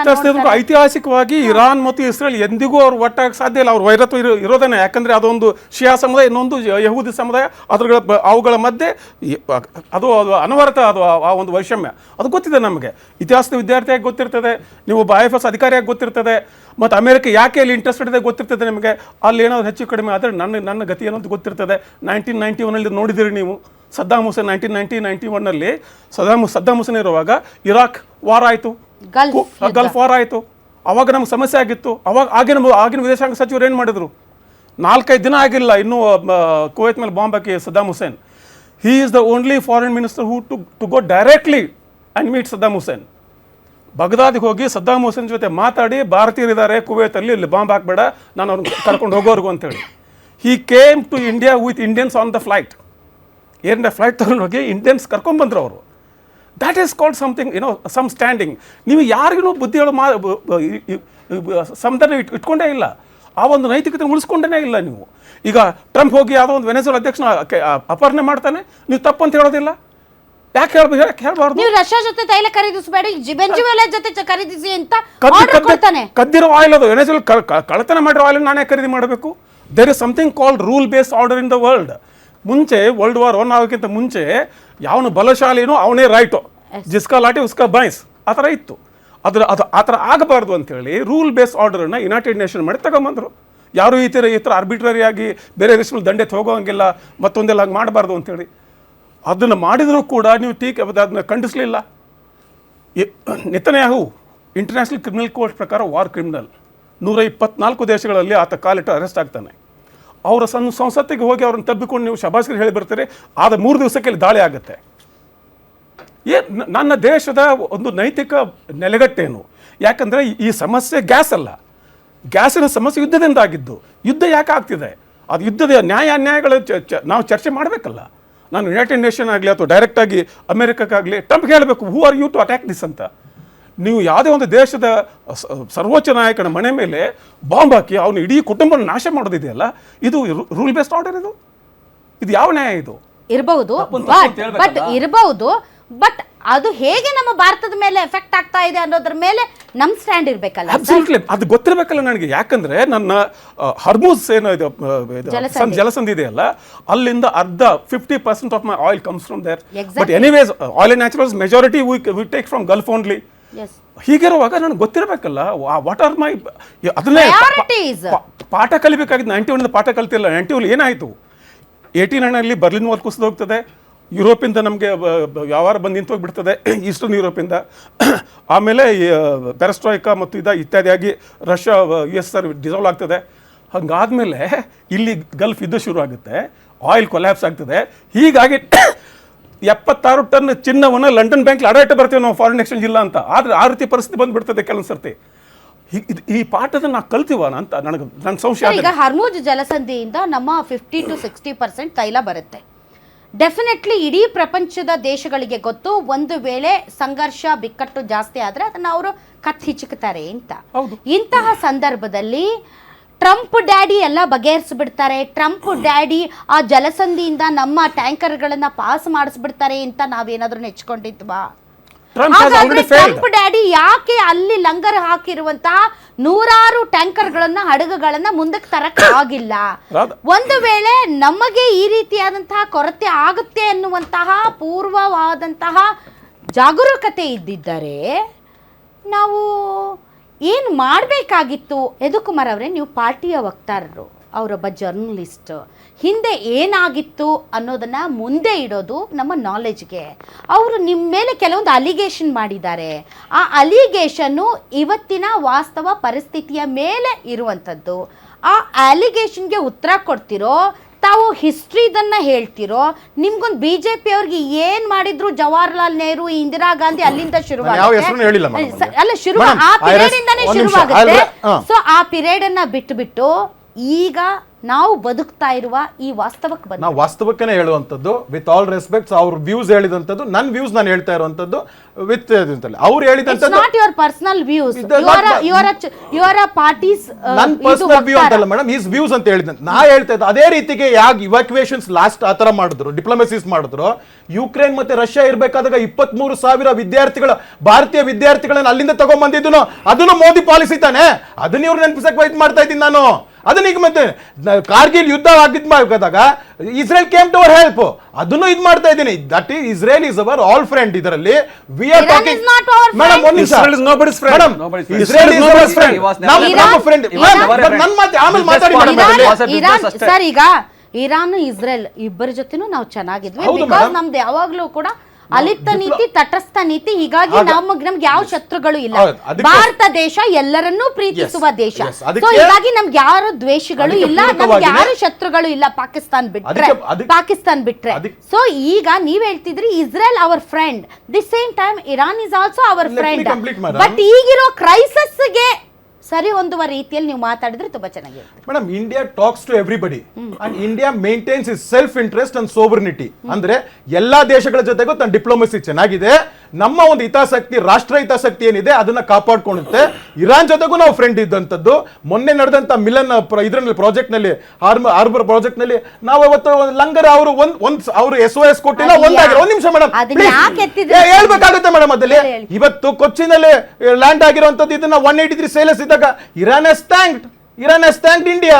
ಅದನ್ನ ಯಾಕೆ ಇದು ಮಾಡ್ತಾ ಇದ್ದೀರಾ? ಅದೇ ಇರಾನ್ ನಮ್ಮ ಮಿಲನ್ ಕಾರ್ಯಕ್ರಮಕ್ಕೆ ಬಂದಂತಹ ಯುದ್ಧ ನೌಕೆಯನ್ನ, ಇರಾನ್ ಯುದ್ಧ ನೌಕೆಯನ್ನ ಅಮೆರಿಕ ಹೊಡೆದುರುಳಿಸಿದಾಗ ನಮ್ಮ ಅತಿಥಿಗಳಾದಂತಹ ಸಂದರ್ಭದಲ್ಲಿ ಶ್ರೀಲಂಕಾ ಹೋಗಿ ಅವರಿಗೆ ಮಾನವೀಯತೆಯ ಆಧಾರದ ಮೇಲೆ ಅವರಿಗೆ ಬೇಕಾದಂತಹ ಚಿಕಿತ್ಸೆ ಸೇರಿದಂತೆ ಅವರ ಸೈನಿಕರನ್ನ ಕರ್ಕೊಂಡು ಬಂತ ದೇಶದಲ್ಲಿ ಇಟ್ಕೊಂಡು ಮೆಡಿಕಲ್ ಫೆಸಿಲಿಟಿ ಕೊಡುತ್ತೆ. ಆದರೆ ನಾವು ಭಾರತ ದೇಶ ನಮ್ಮ ಅತಿಥಿಗಳಾಗಿ ಬಂದವರ ವಿಚಾರದಲ್ಲಿ ತುಟಿ ಪಿಟ್ಟಕ್ಕನ್ನಲ್ಲ, ಹೋಗ್ಲಿ ಮಾನವೀಯತೆಯ ಆಧಾರದ ಮೇಲೆ ಅವರಿಗೆ ಒಂದು ಮೆಡಿಕಲ್ ಏಡ್ ಕೂಡ ಕೊಡೋದಿಲ್ಲ. ಸರ್ ಇದು ಯಾವ ರೀತಿ ಪಾಲಿಸಿ ಸರ್? ಇದ್ರ ಹಿಂದೆ ಇರುವಂತಹ ಆ ಒಂದು ರಾಜಕೀಯ ರಣತಂತ್ರ ರಾಜನೀತಿ ಏನು ಸರ್? ಇದ್ರಲ್ಲಿ ಯಾವುದು ದೊಡ್ಡ ರಾಜಕೀಯ ರಣತಂತ್ರ ಇಲ್ಲ madam. There is an SOS always to be informed when you are crossing the straits ಅಂದಾಗ. ಆ ಹಡಗು ಯಾವುದೇ SOS ಇಂಡಿಯನ್ ಇದಕ್ಕೆ ಇದು ಮಾಡಿಲ್ಲ. ಈ ಹಡಗು ನಾವೇನು ಲಂಗರ್ ಕೊಚ್ಚಿನಲ್ಲಿ ಹಾಕಿದಂಥದ್ದು, they sent SOS, we help them and we talked it and we saved 183 soldiers, Iranian soldiers. ಇದನ್ನ ಯಾಕೆ ಅರ್ಥ ಮಾಡ್ಕೊಳ್ಳಲ್ಲ ನೀವು? ಅದಲ್ಲಿ ವೈಟ್ ಹೌಸ್ನ ಯಾರೋ ಒಬ್ರು ಸಿಬ್ಬಂದಿ ಅಥವಾ ಯಾರೋ ಸೆಕ್ರೆಟ್ರಿ ತುಂಬ ಒಳ್ಳೆ ಆ್ಯಕ್ಟರ್ಸು ಇಂಡಿಯಾದವರು. ನಾವು ಹೇಳ್ದಂಗೆ ತುಂಬ ಚೆನ್ನಾಗಿ ಆ್ಯಕ್ಟ್ ಮಾಡ್ತಾರೆ. ನೀವು ರಷ್ಯಾ ಜೊತೆ ಆಯಿಲ್ ಖರೀದಿ ಮಾಡಬೇಡಿ ಅಂತಂದ್ವಿ, ಅವ್ರು ಹಾಗೆ ಆ್ಯಕ್ಟ್ ಮಾಡಿದರು. ಈಗ ನಾವು ಅವ್ರಿಗೆ ಪರ್ಮಿಷನ್ ಕೊಟ್ಟಿವಿ 30 ದಿನ ನೀವು ರಷ್ಯಾ ಜೊತೆಗೆ ಆಯಿಲ್ ಖರೀದಿ ಮಾಡಿ ಅಂತ. ಅವ್ರು ನಾವು ಹೇಳ್ದಂಗೆ ಆ್ಯಕ್ಟ್ ಮಾಡ್ತಾ ಇದ್ದಾರೆ. ತುಂಬ ಒಳ್ಳೆ ಆ್ಯಕ್ಟರ್ಸ್ ಅಂತ ಹೇಳಿದ ಮೇಲೂ ಕೂಡ ಭಾರತದ ಪ್ರತಿಯೊಬ್ಬ ಪ್ರಜೆ ಇದೇನ್ರಿ ನಮ್ಮ ಮೋದಿ ಅವ್ರನ್ನ ನಮ್ಮ ದೇಶವನ್ನ ಆ್ಯಕ್ಟರ್ಸ್ ಅಂತ ಹೇಳ್ತಾ ಇದ್ದಾರೆ, ಅವ್ರು ಹೇಳ್ದಂಗೆ ನಟ್ಸೋರು ಅಂತ ಹೇಳ್ತಾ ಇದ್ದಾರೆ. ಮಾತಾಡಿ ಅಂದರೆ ನೋ ರಿಯಾಕ್ಷನ್. ನಿನ್ನೆ ಭಾರತ ಸೇರಿದಂತೆ 11 ರಾಷ್ಟ್ರಗಳು ಈ ಟ್ರೇಡಲ್ಲಿ ಏನೋ ಇರ್ರೆಗ್ಯುಲಾರಿಟೀಸ್ ಮಾಡ್ತಾ ಇದ್ದಾರೆ ಅಂತ ಒಂದು ತನಿಖೆಗೆ ಆದೇಶ ಕೊಟ್ಟಿದ್ದಾರೆ ಟ್ರಂಪ್. ಒಂದು ವೇಳೆ ನಾವು ಟ್ರೇಡಲ್ಲಿ ಏನಾದರೂ ಹೆಚ್ಚು ಕಡಿಮೆ ಆದರೆ, ಲೈಕ್ ನಮ್ಮ ಒಂದು ಟ್ರೇಡಲ್ಲಿ ನಾವು ಸಬ್ಸಿಡಿಗಳನ್ನು ಕೊಟ್ಟರೆ, ಓವರ್ ಪ್ರೊಡಕ್ಷನನ್ನು ಮಾಡಿ ಇಡೀ ಜಾಗತಿಕ ಮಾರುಕಟ್ಟೆಯಲ್ಲಿ ವಸ್ತುಗಳ ಬೆಲೆ ಕುಸಿಯುವಂತೆ ಮಾಡ್ತಾ ಇದ್ದೀವಾ ಅಂತ ಅವರು ತನಿಖೆ ಮಾಡ್ತಾರಂತೆ. ಅಮೇರಿಕಾದವರು ತನಿಖೆ ಮಾಡಿ ಭಾರತ ಏನಾದರೂ ಅದರಲ್ಲಿ ತಪ್ಪಿತಸ್ಥ ಅಂತ ಗೊತ್ತಾದರೆ ಅವರು ನಮಗೆ ಕೊಟ್ಟಿರುವಂತಹ ಡೀಲ್ ಏನಿದೆ, ಮಾಡಿರುವಂಥ ಡೀಲ್, ಅದನ್ನು ವಾಪಸ್ ತಗೊಂಡು ಸ್ಯಾಂಕ್ಷನ್ಸ್ ಹಾಕ್ತಾರಂತೆ. ಇಲ್ಲಿವರೆಗೆ ಒಂದು ರಿಯಾಕ್ಷನ್ ಬಂದಿಲ್ಲ. ಏನು ಸರ್ ಇದು? ಡ್ಯಾಡಿಗೆ ಇಷ್ಟೇ ಬೇಕಾ ಟ್ರಂಪ್ ಡ್ಯಾಡಿಗೆ? ನಿಮಗೆ ಒಂದು ಮಾತನ್ನ ಸ್ಪಷ್ಟವಾಗಿ ಹೇಳಕ್ಕೆ ಇಚ್ಛೆ ಪಡ್ತೀನಿ. ಅವ್ರೇನಂತ ಹೇಳಿದ್ರು, ಪಾಕಿಸ್ತಾನ ಯುದ್ಧವನ್ನು ನಿಲ್ಲಿಸಿದ್ದೆ ನಾನು ಅಂತಕ್ಕಂಥದ್ದು 51ನೇ ಸತಿ ಹೇಳಿದ್ದಾರೆ. ಪಾಕಿಸ್ತಾನ ಯುದ್ಧವನ್ನು ಯಾರು ನಿಲ್ಲಿಸಿದ್ರು, ಹೇಗೆ ನಿಲ್ಲಿಸಿದ್ರು, ಏನಾಯಿತು ಅಂತಕ್ಕಂಥದ್ದನ್ನು ಸ್ವಲ್ಪ ವಿವರವಾಗಿ ಹೇಳೋದಕ್ಕೆ ಕೇಳಿ. ಟ್ರಂಪ್ ಮಾತಲ್ಲಿ ಅಷ್ಟು ಬೆಲೆ ಇಲ್ಲ ಅಂತಕ್ಕಂಥದ್ದು ಸ್ಪಷ್ಟವಾಗಿ ಅದೊಂದು ವಿಚಾರ. ಅವರು ಎಷ್ಟು ವಾಲಂಟ್ರಿಯಾಗಿ ನನಗೆ ಪ್ರಶಸ್ತಿ ಕೊಡಿ, ನಾನೇ ನಿಲ್ಲಿಸಿರೋದು, ವಿಶ್ವದಲ್ಲಿ ಯುದ್ಧಗಳನ್ನೇ ನಿಲ್ಲಿಸಿರೋದು ಅಂತಕ್ಕಂಥವ್ರು ಈಗ ಯುದ್ಧ ಮಾಡ್ತಾ ಇರ್ತಕ್ಕಂಥ ಒಂದು ನಿಮಿಷ ತಿಳ್ಕೊಬೇಕಾಗ್ತದೆ. ನಮ್ಮ ಬಗ್ಗೆ ಏನ್ ಅನ್ಕೋತಿದ್ದಾರೆ ಗೊತ್ತಾ ನಿಮ್ಗೆ? ಟ್ರಂಪ್ ಬಾಯಿಗೆ ಬಂದು ಮಾತಾಡಿದ್ರು ಕೂಡ ಇಂಡಿಯಾ ಒಂದು ಸ್ಮಾಲ್ ರಿಯಾಕ್ಷನ್ ಕೊಡಲ್ಲ. ಇಲ್ಲೇ ನಟರಾಜ್ ಗೌಡ್ರು ಒಂದು ಮಾತು ಹೇಳಿದ್ರೆ ನಿಮ್ಗೆ ತಡ್ಕೊಳಕ್ಕಾಗಲ್ಲ. ಅವ್ರಿಗೂ ಉತ್ತರ ಕೊಡ್ತೀವಿ ನಾವು. ಅವ್ರು ಉತ್ತರ ಕೊಡ್ತಕ್ಕಂಥ ಕೆಪಾಸಿಟಿ ನಮಗಿದೆ ನೋಡಿ. ಬೇಡದಿರೋ ವಿಚಾರಗಳಿಗೆ ಮಾತಾಡ್ತಕ್ಕಂಥ ಅವಶ್ಯಕತೆ ನಮಗಿಲ್ಲ. ಮೂಲಭೂತವಾಗಿ ಒಂದು ವಿಚಾರ ಹೇಳ್ತಿದ್ದೀನಿ ನಿಮಗೆ. LPGನ ಭಾರತ ದೇಶದಲ್ಲಿ ಎಷ್ಟು ಕಡೆ ಸ್ಟಾಕ್ ಮಾಡ್ತಾ ಇದ್ದಾರೆ ಮೇಡಮ್? ನಮ್ಮ ದೇಶದಲ್ಲಿ ಇರ್ತಕ್ಕಂಥ ಕೇವಲ 2 ಕಡೆ. ಒಂದು ನಮ್ಮ ಮ್ಯಾಂಗ್ಳೂರು ಬಿಟ್ಟರೆ ವಿಶಾಖಪಟ್ಟಣಮಲ್ಲಿ ಅಷ್ಟೇನೆ. ವಿಶಾಖಪಟ್ಟಣಮಲ್ಲಿ ಬೆಟ್ಟದ 10 ಕಿಲೋಮೀಟರ್ ಅಡಿಯಲ್ಲಿ ಸ್ಟಾಕ್ ಮಾಡೋಕ್ಕಾಗೋದಿಲ್ಲ. ರೊಟೇಷನ್ ಇರುತ್ತೆ ಯಾವಾಗಲೂ ಕೂಡ. ನೀವು ಯಾವುದೋ ನಾವು ಪೆಟ್ರೋಲು ಕ್ರೂಡ್ ಆಯಿಲ್ಗಳು ತರ್ತೀವಲ್ವಾ, ಅದನ್ನು ಸ್ಟಾಕ್ ಇಡ್ಬೋದು. ಇದನ್ನು ಈ ರೀತಿ ಸ್ಟಾಕ್ ಇಡೋಕ್ಕಾಗೋದಿಲ್ಲ. ಯಾಕೆ ಅಂತಂದ್ರೆ ಅದರಿಂದ ಎಷ್ಟು ಅನಾಹುತಗಳಾಗುತ್ತೆ ಅಂತಕ್ಕಂಥದ್ದು ಕೂಡ ಇದೆ ಮೇಡಮ್. ಒಂದು ಎರಡನೇದು, ಹಿಟ್ನಾಳ್ ಸಾಹೇಬರು ಕೂಡ ಒಂದು ಮಾತು ಹೇಳ್ತಾ ಇದ್ರು. ಆಗಿನ ಕಾಲದಲ್ಲಿ ಕೊಲ್ಲಿ ಯುದ್ಧದಲ್ಲಿ ಹೋಗಿ ಯಾರೋ ಮಾತಾಡಿದ್ರು, ಹಾಗೆ ಹೀಗೆ ಏನು ಮಾತಾಡಿ. ಜೈಶಂಕರ್ ಅವರು ದಿನನಿತ್ಯ ದಯಮಾಡಿ ಜೈಶಂಕರ್ ಅವರು ದಿನನಿತ್ಯನೂ ಕೂಡ ಸಂಪರ್ಕದಲ್ಲಿದ್ದಾರೆ. ಯಾವುದೇ ಕಾರಣಕ್ಕೂ ನೀವು ಹೇಳಿರ್ತಕ್ಕಂಥ ಸಂಪರ್ಕದಲ್ಲಿ ಮೇಡಮ್, ಪ್ರತಿದಿನ ನೀವೇ ಮಾಧ್ಯಮದವರು ಸುಳ್ಳಾಗಾದ್ರೆ, ನೀವು ತೋರಿಸ್ತಾ ಇರ್ತಕ್ಕಂಥ ಸುಳ್ಳ, ಈ ಪತ್ರಿಕೆಗಳು ಬರ್ತಾ ಇರ್ತಕ್ಕಂಥ ಸುಳ್ಳಾಗಾದ್ರೆ ದಯಮಾಡಿ ಹೇಳಿ ಸರ್. ಯಾವ್ದನ್ನ ಎಷ್ಟು ಸರಿ ಮಾತಾಡಿದ್ದಾರೆ? 2 ಅಡುಗು ಅಂತ ನೀವು ಈಗ ತಾನೇ ನೀವೇ ಹೇಳಿದ್ರಲ್ಲ. ಹಾಗಾದ್ರೆ ಯಾರು ಮಾತಾಡಿದ್ರು? ಜೈಶಂಕರ್ ಅವರೆಲ್ಲ ಮಾತಾಡಿರ್ತಕ್ಕಂಥದ್ದು 25 ಹಡಗುಗಳು ನಿಂತಿರ್ತಕ್ಕಂಥ ಸಂದರ್ಭದಲ್ಲಿ. ಒಂದು ನಿಮಿಷ ಮೇಡಮ್, ಒಂದು ನಿಮಿಷ. ನನಗೆ ಮಾಹಿತಿ ಇದೆ, ನನಗೆ ಮಾಹಿತಿ. ದಿನನಿತ್ಯ ಕೂಡ ಸಂಪರ್ಕದಲ್ಲಿದ್ದಾರೆ. ಯಾವುದೇ ಕಾರಣಕ್ಕೂ ಕೂಡ ನಮ್ಮ ಹಡಗುಗಳನ್ನ ಬಿಡಲೇಬೇಕು ಅಂತಕ್ಕಂಥ ಮಾತು ಸ್ಪಷ್ಟವಾಗಿದೆ. ನಂಬರ್ 1. ನಂಬರ್ 2, ನಾನು ಹೇಳ್ತಾ ಇರ್ತಕ್ಕಂಥದ್ದು ನೋಡಿ, ಯಾವುದೇ ಕಾರಣಕ್ಕೂ ನೀವು ಇವತ್ತು ಎಲ್ಲೋ ಒಂದು ಮಾತನ್ನು ಸಾರ್ವಜನಿಕವಾಗಿ ನಾನು ಕೇಳಕ್ಕೆ, ತಮ್ಮನ್ನು ಕೂಡ ಸೇರಿಸಿ, ತಮ್ಮ ಮಾಧ್ಯಮಗಳನ್ನು ಸೇರಿಸಿ ನಾನು ಇವತ್ತು ಮಾತಾಡ್ತಾ ಇದ್ದೀನಿ. ಈ ಭಾರತ್ ಮತ್ತೆ HP ಲಿಮಿಟೆಡ್ಗಳನ್ನ ಹೊರತುಪಡಿಸಿದ್ರೆ ಈ ಏಜೆನ್ಸಿಗಳಿದಾರಲ್ಲ, ಅವರು ಸುಲಿಗೆ ಮಾಡ್ತಾ ಇದ್ದಾರೆ. ಇವರಿಗೆ ಜಾರ್ಜ್ ಅವರು ಇದಾರಲ್ಲ ಮಿನಿಸ್ಟ್ರು, ಅವರು ಕೂಡ ಕರೆದು ಇಲ್ಲಪ್ಪ ಈ ರೀತಿಯಾಗಿ ಮಾಡಬೇಡಿ, ಬಡವ್ರ ಹೊಟ್ಟೆ ಮೇಲೆ ಹೊಡಿಬೇಡಿ, ಮತ್ತೊಂದು ಆಕ್ಷನ್ ಕೂಡ ತಗೋತಾ ಇಲ್ಲ. Correct, you are correct sir. ಈಗ ಕಸ ಹಾಕಿದ್ರೆ ಅವ್ರು ಯಾರು ಸರ್? ಬಂದ್ಬಿಟ್ಟು ನಮ್ಮನೆ ಮುಂದೆನೇ ಕಸ ಹಾಕ್ತಾರಲ್ಲ, ಮಾರ್ಷಲ್ಸ್. ಕಸ ಎಲ್ಲ ಹಾಕ್ತಾರಿ ಅಂತ ಕಾಯ್ಕೊಂಡು ಕಸನ ತಂದು ಮನೆ ಮುಂದೆ ಹಾಕಿ ಫೈನ್ ಕಟ್ಟಿಸ್ಕೊಳ್ಳೋರು. ಇಂಥ ಸಂದಿಗ್ಧ ಪರಿಸ್ಥಿತಿಯಲ್ಲಿ ಯಾವ CNG ಬಂಕಲ್ಲಿ ಯಾರ್ಯಾರು ಅತಿ ಹೆಚ್ಚು ಕೊಳೆ ಹೊಡಿತಾ ಇದ್ದಾರೆ, ಲೂಟಿ ಹೊಡಿತಾ ಇದ್ದಾರೆ, ಮತ್ತು ಎಲ್ಲೆಲ್ಲಿ ಏಜೆನ್ಸಿಗಳು ಜನಸಾಮಾನ್ಯರಿಗೆ ಕೊಡೋದು ಬಿಟ್ಬಿಟ್ಟು ಬ್ಯಾಕ್ ಡೋರಲ್ಲಿ 2,000 3,000ಕ್ಕೆ ಮಾರ್ತಾ ಇದ್ದಾರೆ, ಕಮರ್ಷಿಯಲ್ ಸಿಲಿಂಡರ್ ಬೇಕಾದವ್ರಿಗೆ 5,000 6,000ಕ್ಕೆ ಮಾರ್ಕೋತಿದ್ದಾರೆ ಅನ್ನೋದನ್ನ ಕಂಡುಹಿಡಿಯಕ್ಕಾಗಲ್ವಾ? ಆಗುತ್ತೆ, ಯಾಕಾಗೋದಿಲ್ಲ? ಮತ್ತೆ ಯಾಕೆ ಆಗ್ತಿಲ್ಲ? ನೋಡಿ ಏನು ಗೊತ್ತಾ, ಮತ್ತೆ ಯಾಕೆ ಆಗ್ತಿಲ್ಲ? ಕೇಳಿ ಈಗ ಎಡಿಜಿಪಿ ಇರ್ತಾರೆ, ಪೊಲೀಸ್ ಇಲಾಖೆ ಎಡಿಜಿಪಿ ಇದ್ದಾರೆ ಕೇಳಿ ಈಗ ಎನ್ಫೋರ್ಸ್ಮೆಂಟ್ ನೋಡ್ಕೊಳ್ಳೋದಕ್ಕೆ. ಈಗ ಎನ್ಫೋರ್ಸ್ ನೋಡ್ಕೊಳ್ಳೋಕೆ ಇವತ್ತಿನವರೆಗೂ ಒಂದು ಕೇಸ್ ಫೈಲ್ ಆಗಿಲ್ಲ, ಒಂದೇ ಒಂದು ಕೇಸ್ ಫೈಲ್ ಆಗಿಲ್ಲ ಇವತ್ತಿನವರೆಗೂ. ಏನಾಗಿದೆ ಅಂದ್ರೆ ನೋಡಿ, HP, BP, IO ಮತ್ತೆ ಗೇಲ್ ಎಲ್ಲರೂ ಸ್ಪಷ್ಟವಾಗಿ ಹೇಳಿದ್ದಾರೆ, ಕರ್ನಾಟಕ ರಾಜ್ಯಕ್ಕೆ 5 ದಿನಗಳಿಂದ 70% ಕೊರತೆ ಆಗಿದೆ CNG ಮತ್ತೆ LPG. CNG ಮತ್ತೆ LPG ನಲ್ಲಿ ಸರಬರಾಜು 70% ಕಡಿಮೆ ಆಗಿದೆ ಸ್ಪಷ್ಟವಾಗಿ ಹೇಳಿದ್ದಾರೆ. ಆದರೆ ಗೃಹೋಪಯೋಗಿಗೆ ಮಾತ್ರ ರಾಜ್ಯ ಸರ್ಕಾರ ಏನು ಒಂದು ಸಮಿತಿ ಮಾಡಿ ಇವಾಗ ಚೀಫ್ ಸೆಕ್ರೆಟರಿ ಮತ್ತೆ KH ಮುನಿಯಪ್ಪನವರು ಮಿನಿಸ್ಟ್ರು ಚರ್ಚೆ ಮಾಡಿ 25 ದಿನಕ್ಕೆ ಒಂದು ಸಿಲಿಂಡರ್ಗೆ ಗೃಹೋಪಯೋಗಿಗೆ 1,80,00,000 ಜನರಿಗೆ ಕೊಡ್ತೀವಿ, ಎಲ್ಲೂ ಡಿಸ್ಟರ್ಬ್ ಮಾಡಲ್ಲ ಅಂತ ಹೇಳಿದ್ದಾರೆ. ಆದರೆ ಕಮರ್ಷಿಯಲ್ ಸಿಲಿಂಡರ್ಗಳು ಬಂದಾಗಲಿ ಅಥವಾ CNG ವಿಷಯಗಳಾಗಲಿ ಕೇಂದ್ರ ಸರ್ಕಾರ ಸಪ್ಲೈ ಮೇಲೆ ಮಾತ್ರ ಡಿಪೆಂಡ್ ಆಗುತ್ತೆ ಹೊರತು ರಾಜ್ಯ ಸರ್ಕಾರದ ಕಂಟ್ರೋಲ್. ಆದರೂ ಕೂಡ ಎಲ್ಲರೂ ಕಾಳಸಂತೆ ಆದರೆ ಪ್ರತಿ ಪೊಲೀಸ್ ಸ್ಟೇಷನ್ ಇಂದ ಆಲ್ರೆಡಿ PSI ನೇತೃತ್ವದಲ್ಲಿ ವೈಸಾಲ್ ಸಿಬ್ಬಂದಿಯವರು ಎಲ್ಲಾ ಬಗ್ಗಗಳಿಗೆ ಎಲ್ಲ ಕಡೆ ಎಲ್ಲೆಲ್ಲಿ ಏಜೆನ್ಸಿಗಳಿದ್ದಾವೆ ಎಲ್ಲ ಕಡೆ ವಿಸಿಟ್ ಕೊಟ್ಟು ಅವರ ಸ್ಟಾಕ್ಗಳನ್ನು ಕಲೆಕ್ಟ್, ಎಷ್ಟಿದೆ ಸ್ಟಾಕು, ಎಷ್ಟು ಡಿಮ್ಯಾಂಡ್ ಇದೆ ಅನ್ನೋದನ್ನ ಆಲ್ರೆಡಿ ಬರವಣಿಗೆಯಲ್ಲಿ ತೆಗೆದುಕೊಂಡು ಬಂದಿದ್ದಾರೆ. ಹಾಗಾಗಿ ಎಲ್ಲೂ ಕಾಳಸಂತೆಯಲ್ಲಿ ಮಾರಾಟ ಆಗಬಾರದು ಅನ್ನೋದನ್ನ. ಸರಿ, ಹಾಗಾದ್ರೆ ಕರ್ನಾಟಕಕ್ಕೆ ಈಗಾಗಲೇ 80% ಕೊರತೆ ಆಗಿದೆ ಅಂತ ಸಂಬಂಧಪಟ್ಟಂತ ಅಧಿಕಾರಿಗಳು ಹೇಳಿದ್ದಾರೆ. ಕೇರಳಗೆ ಯಾಕೆ ಕೊರತೆ ಆಗ್ತಿಲ್ಲ? ತಮಿಳುನಾಡಿಗೆ ಯಾಕೆ ಕೊರತೆ ಆಗ್ತಾ ಇಲ್ಲ? ಆಂಧ್ರ ಪ್ರದೇಶಿಗೆ ಯಾಕೆ ಕೊರತೆ ಆಗ್ತಾ ಇಲ್ಲ? ಇದೇ ಪ್ರಶ್ನೆಯನ್ನ ಜನಸಾಮಾನ್ಯರು ಕೇಳ್ತಿದ್ದಾರೆ, ಆಟೋ ಚಾಲಕರು ಕೇಳ್ತಾ ಇದ್ದಾರೆ, ನಾವು ಕೇಳ್ತಾ ಇದ್ದೀವಿ. ನಮಗ್ ಕರ್ನಾಟಕ ಕೊರತೆ ಆಗ್ತಾ ಇದೆ ಯಾಕೆಂದ್ರೆ ಅಧಿಕಾರಿಗಳು ಹೇಳಿದ್ದಾರೆ 80% ಕಮರ್ಷಿಯಲ್ ಸಿಲಿಂಡರ್ ಕೊರತೆ ಇದೆ ಅಂತ. ಹಾಗಾದ್ರೆ ಬೇರೆ ಬೇರೆ ರಾಜ್ಯಗಳಿಗೆ ಇಲ್ಲದೆ ಇರೋ ಕೊರತೆ ಕರ್ನಾಟಕಕ್ಕೆ ಯಾಕೆ ಕೊರತೆ ಆಗ್ತಾ ಇದೆ? ಖಂಡಿತವಾಗಿ ನೋಡಿ, ಇದೇ ಪ್ರಶ್ನೆಯನ್ನ ಮಾನ್ಯ ಸಿದ್ದರಾಮಯ್ಯನವರು ಮಾರ್ಚ್ 10ನೇ ತಾರೀಕು ಕೇಂದ್ರ ಸಚಿವರಿಗೆ ಪತ್ರ ಬರೆದು ನಮ್ಮ ರಾಜ್ಯಕ್ಕೆ ಸರಬರಾಜಿನಲ್ಲಿ ಕೊರತೆ ಉಂಟಾಗಿದೆ, ಆಲ್ರೆಡಿ ಇದನ್ನ ಕೊರತೆಯನ್ನು ಮಾಡಬೇಡಿ, ನಿರಂತರವಾಗಿ ಸರಬರಾಜು ಮಾಡಿ ಅಂತ ಹೇಳಿ ಪತ್ರವನ್ನು ಆಲ್ರೆಡಿ ಆಗ್ರಹ ಮಾಡಿದ್ದಾರೆ. ನಾವ್ ಏನ್ ಅರ್ಥ ಮಾಡ್ಕೋಬೇಕು ಅಂತಂದ್ರೆ ಯದುಕುಮಾರ್ ಗೌಡ್ರೆ, ಅಂದ್ರೆ ನೀವು ಕೇರಳಗೆ ಸಫಿಶಿಯಂಟ್ ಸಪ್ಲೈ ಮಾಡ್ತಾ ಇದ್ದೀರಿ, ತಮಿಳುನಾಡಿಗೆ ಸಫಿಶಿಯಂಟ್ ಸಪ್ಲೈ ಮಾಡ್ತಾ ಇದ್ದೀರಿ, ಆಂಧ್ರಕ್ಕೆ ನೀವು ಸಫಿಶಿಯಂಟ್ ಸಪ್ಲೈ ಮಾಡ್ತಾ ಇದ್ದೀರಿ. ಓನ್ಲಿ ಬಿಕಾಸ್ ಆಫ್ ಸಿದ್ದರಾಮಯ್ಯ ಅವ್ರ ಗವರ್ನಮೆಂಟ್ ಇದೆ ಅಂತ ಕರ್ನಾಟಕಕ್ಕೆ ಸಫಿಶಿಯಂಟ್ ಸಪ್ಲೈ ಮಾಡ್ತಾ ಇಲ್ವಾ? ಹೀಗಾಗಿ 80% ಕೊರತೆ ಆಗ್ತಾ ಇದೆಯಾ? ಅಲ್ಲಿರೋದು ನಾನ್ NDA ಗವರ್ಮೆಂಟ್ ಮೇಡಮ್, ಅಲ್ಲೇನು ಬಿಜೆಪಿ ಸರ್ಕಾರ ಇಲ್ಲ. ಅದರಲ್ಲಿ ಚುನಾವಣೆ ಇದೆ, ಅದಕ್ಕಾಗಿ ಕೇಂದ್ರ ಸರ್ಕಾರ ರಾಜಕೀಯ ಮಾಡ್ತಾ ಇದೆ. ರಾಜಕೀಯವನ್ನ ಜನಸಾಮಾನ್ಯರ ಮಧ್ಯೆ ಮಾಡಬಾರದು. ಇದನ್ನ ಸಿದ್ದರಾಮಯ್ಯ ಅವರು ಹೇಳ್ತಾ ಇಲ್ಲ. ಒಂದ್ ನಿಮಿಷ, ಸಂಬಂಧಪಟ್ಟಂತ ಅಧಿಕಾರಿ, ಈಗ ಸಿದ್ದರಾಮಯ್ಯನವರು ಹೇಳಿದ್ರೆ, ನಟರಾಜ್ ಗೌಡ್ರು ಹೇಳಿದ್ರೆ ಅದಕ್ಕೆ ತೂಕ ಇಲ್ಲ, because it's a political statement. But ಸಂಬಂಧಪಟ್ಟಂತ ಅಧಿಕಾರಿಗಳೇ ಓಪನ್ ಆಗಿ ಇಲ್ಲ ಹೌದು ಕೊರತೆ ಇದೆ 80% ಅಂದಾಗ ನೀವು ಅದನ್ನ ಒಪ್ಪಬೇಕು, ನಾವು ಅದನ್ನ ಒಪ್ಪಬೇಕು. Because they are not the ರಾಜ್ಯ ಸರ್ಕಾರದ ಪ್ರತಿನಿಧಿಗಳಲ್ಲ ಅವರು. ಸೊ ಇಂತಹ ಸಂದರ್ಭದಲ್ಲಿ ಕರ್ನಾಟಕ ರಾಜ್ಯಕ್ಕಷ್ಟೇ ಯಾಕೆ ಕೊರತೆ ಆಗುತ್ತೆ, ಬೇರೆ ಬೇರೆ ರಾಜ್ಯಗಳಲ್ಲಿ ಯಾಕೆ ಕೊರತೆ ಆಗಲ್ಲ? ಮೇಡಮ್, ಇದನ್ನ ಕಾಳಸಂತೆ ಆಗ್ತಾ ಐತೆ ಅಂತ ನೆನ್ನೆ ಸದನದಲ್ಲಿ KH ಮುನಿಯಪ್ಪನವರೇನೆ ಒಪ್ಕೊಂಡಿದಂತದ್ದು. KH ಮುನಿಯಪ್ಪನವರೇ ಇವತ್ತು ನೀವು ಪೇಪರ್ ಬೆಂಗಳೂರಿನ ಜಿಲ್ಲಾಧಿಕಾರಿ ಜಗದೀಶ್ ಅವರು ಏನ್ ಹೇಳಿದ್ದಾರೆ ಅಂತ ಅನ್ಬಿಟ್ಟು, ದೇ ವಿಲ್ ಬಿ ಗೃಹೋಪಯೋಗಿ LPG-ಗೂ ಕಮರ್ಷಿಯಲ್ LPG-ಗೂ ವ್ಯತ್ಯಾಸ ಇದೆ. ಸುಳ್ಳು ಹೇಳ್ಕೊಂಡು ಎಷ್ಟಂತ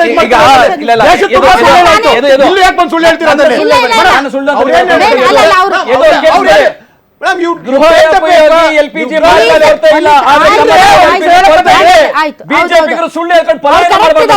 ಯದುಕುಮಾರ್ ಗೌಡ್ರೆ ಅವ್ರು ಕರೆಕ್ಟ್ ಇದ್ದಾರೆ. ಅವ್ರು ಹೇಳ್ತಾ ಇರೋದು ಅಡುಗೆಗೆ ಬಳಸುವಂತ LPG ಸಿಲಿಂಡರ್ ವಿಚಾರದಲ್ಲಿ ಬೇಸಿಕಲಿ ನೀವು ರಾಂಗ್ ಇಂಟರ್ಪ್ರಿಟೇಷನ್ ಮಾಡಿದ್ರೆ, ನಾನು ಕೇಳಿದ ಪ್ರಶ್ನೆ ನಿಮ್ಗೆ, ನಾನು ಈಗ ಮಾತಾಡ್ತಾ ಇರೋದು ಅಡುಗೆ ಸಿಲಿಂಡರ್ ಬಗ್ಗೆ ಅಲ್ಲ. ಮುನಿಯಪ್ಪನವರು ಮಾತಾಡ್ತಾ ಇರೋದು ಕಾಳಸಂತೆಕೋರರ ವಿಚಾರದಲ್ಲಿ ಏನು ಸದನದಲ್ಲಿ ಪ್ರಶ್ನೆ ಎದ್ದಿರೋದು, ಇದು LPG ಅಡುಗೆ ಮನೆಯಲ್ಲಿ ಬಳಸುವಂತ ಸಿಲಿಂಡರ್ ವಿಚಾರ. ಬಟ್ ನಾವೀಗೆಲ್ಲ ಡಿಸ್ಕಸ್ ಮಾಡ್ತಾ ಇರೋದು that is commercial cylinder. Versus commercial cylinder ವಿಚಾರದಲ್ಲಿ 80% ಕೊರತೆ ಇದೆ ಅಂತ ಸಂಬಂಧಪಟ್ಟಂತ ಅಧಿಕಾರಿಗಳು ಹೇಳ್ತಿದ್ದಾರೆ. ನೀವೆಲ್ಲ ಏನು ಪೇಪರ್ ಹೇಳ್ತಿದ್ರಿ, ಸದನದ ಹೇಳ್ತಿದ್ರಿ ಈ ಗೃಹ ಬಳಕೆಯ ಸಿಲಿಂಡರ್. ಸೊ ನೀವು ಈ ಕಮರ್ಷಿಯಲ್ ಸಿಲಿಂಡರ್ ಬಗ್ಗೆ ಅವ್ರು ಎತ್ತಿರೋ ಮಾತ್ರ ಹೇಳಿ. ಮೇಡಮ್ ಅದಕ್ಕೆ Not CNG. Even commercial cylinder 19 kg ಇದು. ಅದಕ್ಕೆ ಪೂರಕವಾಗಿನೇ ಏನ್ ಕೆಲವು ಪ್ರೈವೇಟ್ ಗ್ಯಾಸ್ ಏಜೆನ್ಸೀಸ್ಗಳು ಈ ತರ ಇದು ಬ್ಲಾಕ್ ಮಾರ್ಕೆಟ್ ಮಾಡ್ತಾ ಇದ್ದಾರೆ, ಅದನ್ನು ಅದ್ರ ಜೊತೆಗೆ ಅದನ್ನ ರ್ಯಾಷನಲೈಸ್ ಆಗಿ ಮಾಡಿ ಹೋಟೆಲ್ಗಳಿಗೆ ಕಮರ್ಷಿಯಲ್ ಸಿಲಿಂಡರ್ ಸಪ್ಲೈ ಮಾಡಿ we will make the maximum hotels open ಮಾಡುವಂತದಕ್ಕೆ ನಾವು ಸರ್ಕಾರದ ಏನ್ ಆದೇಶ ಬಂದಿದೆ ಅದನ್ನ ಕ್ರಮ ತಗೊಳ್ತೀವಿ ಯಾಕೆ ಅಂತಾನೆ ಕರ್ನಾಟಕಕ್ಕೆ 80% ಕೊರತೆ ಆಗಿದೆ?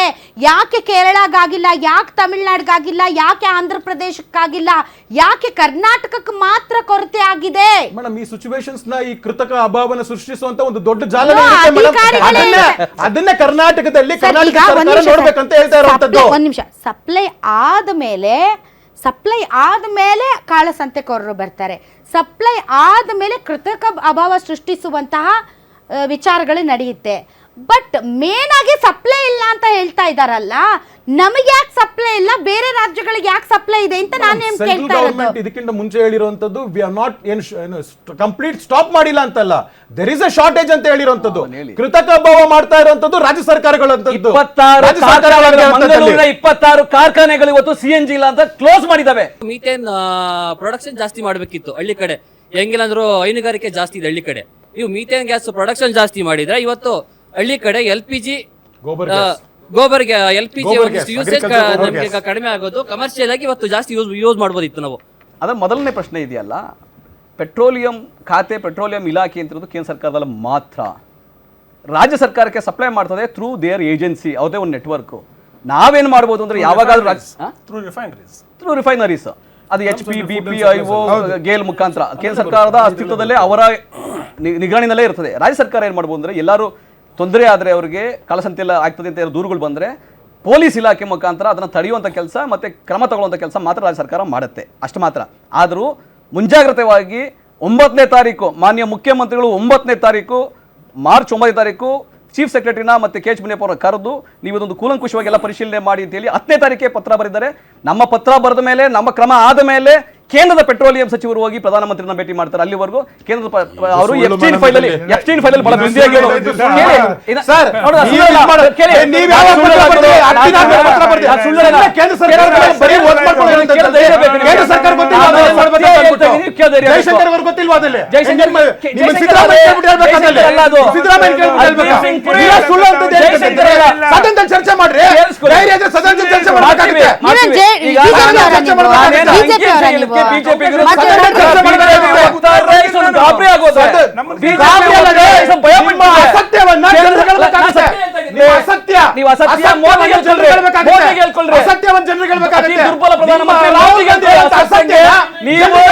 ಅತ್ಯಂತ ದುರ್ಬಲ ಪ್ರಧಾನಮಂತ್ರಿ ನರೇಂದ್ರ ಮೋದಿಗೆ